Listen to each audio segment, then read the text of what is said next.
ਦੇਖੀਏ ਤਾਂ ਬੀਬਾ ਹਰਸਿਮਰਤ ਕੌਰ ਬਾਦਲ ਨੂੰ ਉਹੀਓ ਹੀ ਯਾਨੀ ਫੂਡ ਪ੍ਰੋਸੈਸਿੰਗ ਮੰਤਰਾਲਾ ਜਿਹੜਾ ਉਹ ਮਿਲ ਗਿਆ। ਤਾਂ ਕੁੱਲ ਮਿਲਾ ਕੇ ਜਿਹੜਾ ਇਹ ਬਟਵਾਰਾ ਹੋਇਆ ਇਹਦੇ ਵਿੱਚ ਕੁਛ ਬਦਲਾਅ ਜ਼ਰੂਰ ਹੋਏ ਆ। ਜਿੱਦਾਂ ਸਿਮਰਤੀ ਇਰਾਨੀ ਹੈ ਜਿਹੜੀ ਉਹਨੂੰ ਪ੍ਰਮੋਟ ਕੀਤਾ ਗਿਆ, 2-3 ਮਹੱਤਵਪੂਰਨ ਮੰਤਰਾਲੇ ਦੇ ਦਿੱਤੇ ਗਏ ਆ। ਇਸ ਤੋਂ ਇਲਾਵਾ ਜੋ ਪਹਿਲਾਂ ਬੀਬੀ ਸੀਗੀ ਨਿਰਮਲਾ ਸੀਤਾਰਮਨ ਉਹਨੂੰ ਡਿਫੈਂਸ ਤੋਂ ਹਟਾ ਦਿੱਤਾ ਗਿਆ। ਸੋ ਇਸ ਤਰ੍ਹਾਂ ਦਾ ਫੇਰ ਬਦਲ ਜ਼ਰੂਰ ਹੋਇਆ। ਤਾਂ ਦੂਜੀ ਚੀਜ਼ ਜਿਹੜੀ ਮੁੱਖ ਤੌਰ ਤੇ ਆਪਾਂ ਦੇਖੀ ਹੈ ਇਸ ਮਾਮਲੇ ਦੇ ਵਿੱਚ ਉਹ ਇਹ ਆ ਕਿ ਭਾਰਤੀ ਜਨਤਾ ਪਾਰਟੀ ਨੇ ਐਤਕੀ ਰੱਜ ਕੇ ਆਪਣੀ ਮਰਜ਼ੀ ਕੀਤੀ ਹੈ। ਮਰਜ਼ੀ ਤੋਂ ਭਾਵ ਇਹ ਆ ਕਿ ਇਹਨਾਂ ਦੇ 39 ਅਲਾਇੰਸ ਪਾਰਟਨਰ ਆ। ਤੁਸੀਂ ਆਪ ਅੰਦਾਜ਼ਾ ਲਾ ਲਓ ਕਿ ਐਨਡੀਏ ਕਿੰਨਾ ਵੱਡਾ ਆਪਣਾ। ਤਾਂ ਇਹਨਾਂ ਨੇ ਜੋ ਨੁਮਾਇੰਦਗੀ ਦਿੱਤੀ ਆ ਉਹ ਆਪਣੇ ਚੰਦ ਪਾਰਟਨਰਸ ਨੂੰ ਦਿੱਤੀ ਆ। ਉਹਦੇ ਚੋਂ ਲੱਕੀ ਅਕਾਲੀ ਦਲ ਆ, ਕਿਉਂਕਿ ਦੇਖੋ ਨਾ ਅਕਾਲੀ ਦਲ ਨੇ 2 ਹੀ ਸੀਟਾਂ ਜਿੱਤੀਆਂ। ਜੇ ਆਪਾਂ ਪੂਰੇ ਮੁਲਕ ਨੂੰ ਲੈ ਕੇ ਚੱਲੀਏ ਇਹਨਾਂ ਦੀਆਂ 2 ਆ। ਤੇ ਉਧਰ ਜਨਤਾ ਦਲ ਯੂਨਾਈਟਿਡ ਹੈ ਜਿਹੜਾ, ਜਿਹਨੂੰ ਆਪਾਂ ਨਿਤਿਸ਼ ਦੀ ਪਾਰਟੀ ਵਜੋਂ ਜਾਣਦੇ ਆ, ਤਾਂ ਉਹਨਾਂ ਨੇ 17 ਜਿੱਤੀਆਂ। ਉੱਥੇ ਕੀ ਸੀਗਾ ਕਿ 17 ਇਹਨਾਂ ਕੋਲ ਸੀ, 17 ਉਹਨਾਂ ਕੋਲ ਸੀ। ਭਾਰਤੀ ਜਨਤਾ ਪਾਰਟੀ ਨੇ ਬਿਹਾਰ ਚੋਂ 5 ਲਿਆਂਦੇ ਆ ਮੰਤਰੀ ਆਪਣੇ, ਤਾਂ ਉਹਨਾਂ ਦਾ 1 ਲਿਆਂਦਾ ਉਹ ਵੀ ਸੁਤੰਤਰ ਵਪਾਰ ਚ। ਤੇ ਉਹ ਇਸ ਗੱਲ ਤੋਂ ਚਿੜ ਗਏ, ਕਹਿੰਦੇ ਕਿ ਸੀਟਾਂ ਦਾ ਬਟਵਾਰਾ ਬਰੋਬਰ ਸੀ, ਸੀਟਾਂ ਦੀ ਜਿੱਤ ਬਰੋਬਰ ਸੀਗੀ, ਫਿਰ ਇਹ ਵਿਤਕਰਾ ਕਿਉਂ, ਇਹ ਵਿਟਰ ਗਿਆ। ਯਾਨੀ 3-4 ਇਹਨਾਂ ਦੇ ਦਲ ਆ, ਜਿੱਦਾਂ ਸ਼ਿਵ ਸੈਨਾ ਲਾ ਲਓ, ਇੱਕ ਲੋਕ ਜਨਸ਼ਕਤੀ ਪਾਰਟੀ ਹੈ ਜਿਹੜੀ ਰਾਮ ਵਿਲਾਸ ਪਾਸਵਾਨ ਦੀ, ਉਹ ਫਿਰ ਉਹੀ ਮੰਤਰਾਲਾ ਲੈ ਗਿਆ। ਲੋਕ ਹੱਸਦੇ ਆ, ਕਹਿੰਦੇ ਆ ਕਿ ਸਰਕਾਰਾਂ ਆਉਣਗੀਆਂ, ਸਰਕਾਰਾਂ ਜਾਣਗੀਆਂ, ਰਾਮ ਵਿਲਾਸ ਪਾਸਵਾਨ ਇੱਥੇ ਹੀ ਰਹੂਗਾ। ਉਹ ਕਾਂਗਰਸ ਵੇਲੇ ਵੀ ਇੱਧਰ ਹੋ ਜਾਂਦਾ ਤੇ ਐਨਡੀਏ ਚ ਵੀ ਉੱਧਰ ਹੋ ਜਾਂਦਾ। ਖੈਰ ਇਹ ਇੱਕ ਦਿਲਚਸਪ ਤੱਥ ਰਿਹਾ। ਉਦਾਂ ਜੇ ਆਪਾਂ ਅੰਕੜਿਆਂ ਦੇ ਲਿਹਾਜ਼ ਨਾਲ ਦੇਖੀਏ, ਕਿਉਂਕਿ ਜਦੋਂ ਵੀ ਮੰਤਰੀ ਮੰਡਲ ਬਣਦਾ ਵਾ, ਮੰਤਰੀਆਂ ਦਾ ਬਟਵਾਰਾ ਹੁੰਦਾ ਮਹਿਕਮਿਆਂ ਦਾ, ਤਾਂ ਇੱਕ ਚੀਜ਼ ਜਿਹੜੀ ਆ ਉਹ ਬੜੇ ਗੌਰ ਨਾਲ ਦੇਖੀ ਜਾਂਦੀ ਹੈ ਕਿ ਕਿਹੜਾ ਮੰਤਰੀ ਹੈ ਜਿਹੜਾ ਦਾਗੀ ਆ। ਤਾਂ ਜੇ ਇਸ ਮੰਤਰੀ ਮੰਡਲ ਨੂੰ ਵੇਖੀਏ ਤਾਂ ਕੁੱਲ ਮਿਲਾ ਕੇ ਐਤਕੀ ਪਿਛਲੀ ਦਫਾ ਦਾ ਰਿਕਾਰਡ ਟੁੱਟਿਆ। ਸੋ ਐਤਕੀ 39% ਮੰਤਰੀਆਂ ਤੇ ਦੋਸ਼ ਨੇ, ਯਾਨੀ ਦਾਗੀ ਨੇ। ਔਰ ਕਮਾਲ ਦੀ ਗੱਲ ਹੈ ਕਿ 29 ਤੇ ਜਿਹਨੂੰ ਆਪਾਂ ਗੰਭੀਰ ਅਪਰਾਧ ਕਹਿੰਦੇ ਆ, ਸੀਰੀਅਸ ਕ੍ਰਾਈਮ ਕਹਿੰਦੇ ਆ, ਉਹਦਾ ਚਾਰਜ ਆ। ਤਾਂ ਕੁੱਲ ਮਿਲਾ ਕੇ ਇਹ ਅੰਕੜਾ ਪਿਛਲੇ ਨਾਲੋਂ ਜ਼ਿਆਦਾ, ਕਿਉਂਕਿ ਉਦੋਂ 2014 ਦੇ ਵਿੱਚ 31% ਕੁੱਲ ਸਨ ਤੇ ਜਿਨ੍ਹਾਂ ਤੇ ਗੰਭੀਰ ਮਾਮਲੇ ਦਰਜ ਸੀ ਉਹ 17% ਸੀਗੇ। ਤਾਂ ਇਹ ਵੀ ਐਤਕੀ ਥੋੜੀ ਜਿਹੀ ਪ੍ਰੋਗਰੈਸ ਹੋਈ ਹੈ। ਮੇਰੇ ਖਿਆਲ ਦੇ ਨਾਲ ਅਗਲੀ ਵਾਰੀ ਪੂਰੀ ਕਿਰਪਾ ਹੋ ਜਾਣੀ ਹੈ ਰਾਮ ਦੀ। ਤਾਂ ਦੂਜੀ ਚੀਜ਼ ਜਿਹੜੀ ਇਸ ਮਾਮਲੇ 'ਚ ਵੇਖਣ ਵਾਲੀ, ਜਿੱਦਾਂ ਤੁਸੀਂ ਕਿਹਾ ਕਿ ਉੜੀਸਾ ਦੇ ਮੋਦੀ ਬਾਰੇ ਖੂਬ ਤਾੜੀਆਂ ਵੱਜੀਆਂ। ਬਿਲਕੁਲ ਜਿੱਦਾਂ ਮੋਦੀ ਆਏ ਮੰਚ ਤੇ ਉਹਨਾਂ ਬਾਰੇ ਖੂਬ ਤਾੜੀਆਂ ਵੱਜੀਆਂ, ਅਮਿਤ ਸ਼ਾਹ ਆਏ ਉਹਨਾਂ ਬਾਰੇ ਖੂਬ ਤਾੜੀਆਂ ਵੱਜੀਆਂ। ਪਰ ਇੱਕ ਹੋਰ ਸ਼ਖਸ ਸੀਗਾ, ਉਹਦਾ ਨਾਮ ਹੈ ਪ੍ਰਤਾਪ ਚੰਦਰ ਸਾਰੰਗੀ। ਉਹ ਜਦੋਂ ਮੰਚ ਤੇ ਆਇਆ, ਕਿਉਂਕਿ ਉਹਨੂੰ ਉੜੀਸਾ ਦਾ ਮੋਦੀ ਕਿਹਾ ਜਾਂਦਾ, ਉਹਨੇ ਤਿਆਗ ਕੀਤਾ। ਲੋਕ ਕਹਿੰਦੇ ਕਿ ਛਪਰੀ 'ਚ ਰਹਿੰਦਾ, ਆਪਣਾ ਘਰ-ਬਾਰ ਇਹਨੇ ਛੱਡਿਆ ਹੋਇਆ, ਫਕੀਰ ਆਦਮੀ ਆ, ਪੈਸੇ ਝੋਲੇ ਵਾਲੇ ਫਕੀਰਾਂ ਦੀ ਤੁਹਾਨੂੰ ਪਤਾ ਚੜਾਈ ਆ। ਤਾਂ ਉਹ ਫਕੀਰ ਆਦਮੀ ਕਰੋੜਾਪਤੀ ਬੰਦੇ ਨੂੰ ਹਰਾ ਕੇ ਹੈ ਜਿਹੜਾ ਸੰਸਦ 'ਚ ਪਹੁੰਚਿਆ, ਫਿਰ ਇਹਨਾਂ ਨੇ ਮੰਤਰੀ ਬਣਾ ਦਿੱਤਾ। ਯਾਨੀ ਜੋ IT ਸੈੱਲ ਸੀ ਭਾਜਪਾ ਦਾ, ਉਹਨੇ ਇਸ ਬੰਦੇ ਨੂੰ ਖੂਬ ਪ੍ਰਮੋਟ ਕੀਤਾ, ਰੱਜ ਕੇ ਪ੍ਰਮੋਟ ਕੀਤਾ ਕਿ ਇਹ ਜਿੱਦਾਂ ਕਹੀਏ ਕਿ ਨੈਸ਼ਨਲ ਹੀਰੋ ਆ। ਪਰ ਬਾਅਦ ਦੇ ਵਿੱਚ ਹੁਣ ਪਤਾ ਲੱਗਿਆ ਕਿ ਅਸਲ ਦੇ ਵਿੱਚ ਇਹ ਉਹ ਸ਼ਖਸ ਆ ਜਦੋਂ ਗ੍ਰਾਮ ਸਟੇਨ ਦੇ ਪਰਿਵਾਰ ਨੂੰ ਸਾੜਿਆ ਗਿਆ ਸੀ ਉਹਦੇ ਸਮੇਤ, ਤਾਂ ਉਸ ਸਮੇਂ ਇਹ ਬਜਰੰਗ ਦਲ ਦਾ ਉੱਥੋਂ ਦਾ ਹੈਡ ਸੀਗਾ। ਔਰ ਇਸ ਤੋਂ ਇਲਾਵਾ ਇਹਦੇ ਤੇ 7 ਮੁਕੱਦਮੇ ਦਰਜ ਆ, ਜਿਹਦੇ ਚ 2 ਮੁਕੱਦਮੇ ਉਹ ਹੈ ਜਿਨ੍ਹਾਂ ਦੇ ਵਿੱਚ 2 ਕਮਿਊਨਿਟੀਜ਼ ਦੇ ਦਰਮਿਆਨ ਜੋ ਨਫ਼ਰਤੀ ਭਾਵ ਪੈਦਾ ਕਰਨ ਦਾ ਇੱਕ ਮਾਮਲਾ ਹੁੰਦਾ, ਉਹ ਇਹਦੇ ਤੇ ਚੱਲਦੇ ਆ 2 ਕੇਸ। ਸੋ ਤੁਸੀਂ ਆਪ ਹੀ ਅੰਦਾਜ਼ਾ ਲਾ ਲਓ ਕਿ ਜਿਹੜੀਆਂ ਤਾੜੀਆਂ ਵੱਜੀਆਂ ਉਹ ਇੱਕ ਪੱਖ ਤੋਂ ਸਹੀ ਵੱਜੀਆਂ ਕਿ ਠੀਕ ਹੈ, ਇੱਕ ਬੰਦਾ ਜਿਹੜਾ ਬਿਲਕੁਲ ਜਿੱਦਾਂ ਕਹਿ ਲਈਏ ਕਿ ਖਾਕੀ, ਆਪਾਂ ਕਹਿੰਦੇ ਨੇ ਫਲਾਣਾ ਯਾਰ ਬਿਲਕੁਲ ਖਾਕੀ ਨੰਗ, ਉਹਦੇ ਕੋਲ ਕੱਖ ਨਹੀਂ ਹੈ, ਡਾਂਗ ਤੇ ਡੇਰਾ। ਤੇ ਦੂਸਰੇ ਪਾਸੇ ਕਹਿੰਦੇ ਯਾਰ ਉਹ ਮਹਿਲਾ ਦਾ ਵਾਸੀ। ਤਾਂ ਇੱਕ ਬੰਦੇ ਨੇ ਬਿਲਕੁਲ ਮੈਦਾਨ 'ਚ ਖੜ ਕੇ, ਰੜੇ ਮੈਦਾਨ 'ਚ ਖੜ ਕੇ ਚੋਣ ਲੜ ਕੇ ਕਰੋੜਾਂ ਅਰਬਾਪਤੀ ਬੰਦੇ ਨੂੰ ਹਰਾ ਦਿੱਤਾ। ਪਰ ਉਹਨੂੰ ਹੀਰੋ ਵਜੋਂ ਪ੍ਰਚਾਰਿਆ ਗਿਆ। ਪਰ ਅਸਲੀਅਤ ਇਹ ਆ ਕਿ ਇਹਦਾ ਪਿਛੋਕੜ ਵੀ ਕੱਟੜ ਤੰਗੀ ਦਾ, ਔਰ ਉਸੇ ਹੀ ਤਰ੍ਹਾਂ ਜਿੱਦਾਂ ਯੋਗੀ ਆਦਿੱਤਿਆਨਾਥ ਤੇ ਜਾਂ ਹੋਰ ਇਹਨਾਂ ਦੇ ਨੇਤਾਵਾਂ ਤੇ ਮਾਮਲੇ ਚੱਲਦੇ, ਉਸੇ ਤਰ੍ਹਾਂ ਹੀ ਉੜੀਸਾ ਦੇ ਮੋਦੀ ਦੇ ਵੀ ਮਾਮਲੇ ਚੱਲਦੇ ਆ। ਜੀ ਉੱਦਾਂ ਮਿੰਟੂ ਜੀ, ਮੈਨੂੰ ਲੱਗਦਾ ਜਿਹੜਾ ਵੀ ਅੰਮ੍ਰਿਤਸਰ ਤੋਂ ਇਲੈਕਸ਼ਨ ਲੜਦਾ, ਚਾਹੇ ਹਾਰੇ ਤੇ ਚਾਹੇ ਜਿੱਤੇ, ਤੇ ਉਹਨੂੰ ਕੋਈ ਨਾ ਕੋਈ ਮਿਨਿਸਟਰੀ ਜਿਹੜੀ ਮਿਲ ਹੀ ਜਾਂਦੀ ਆ।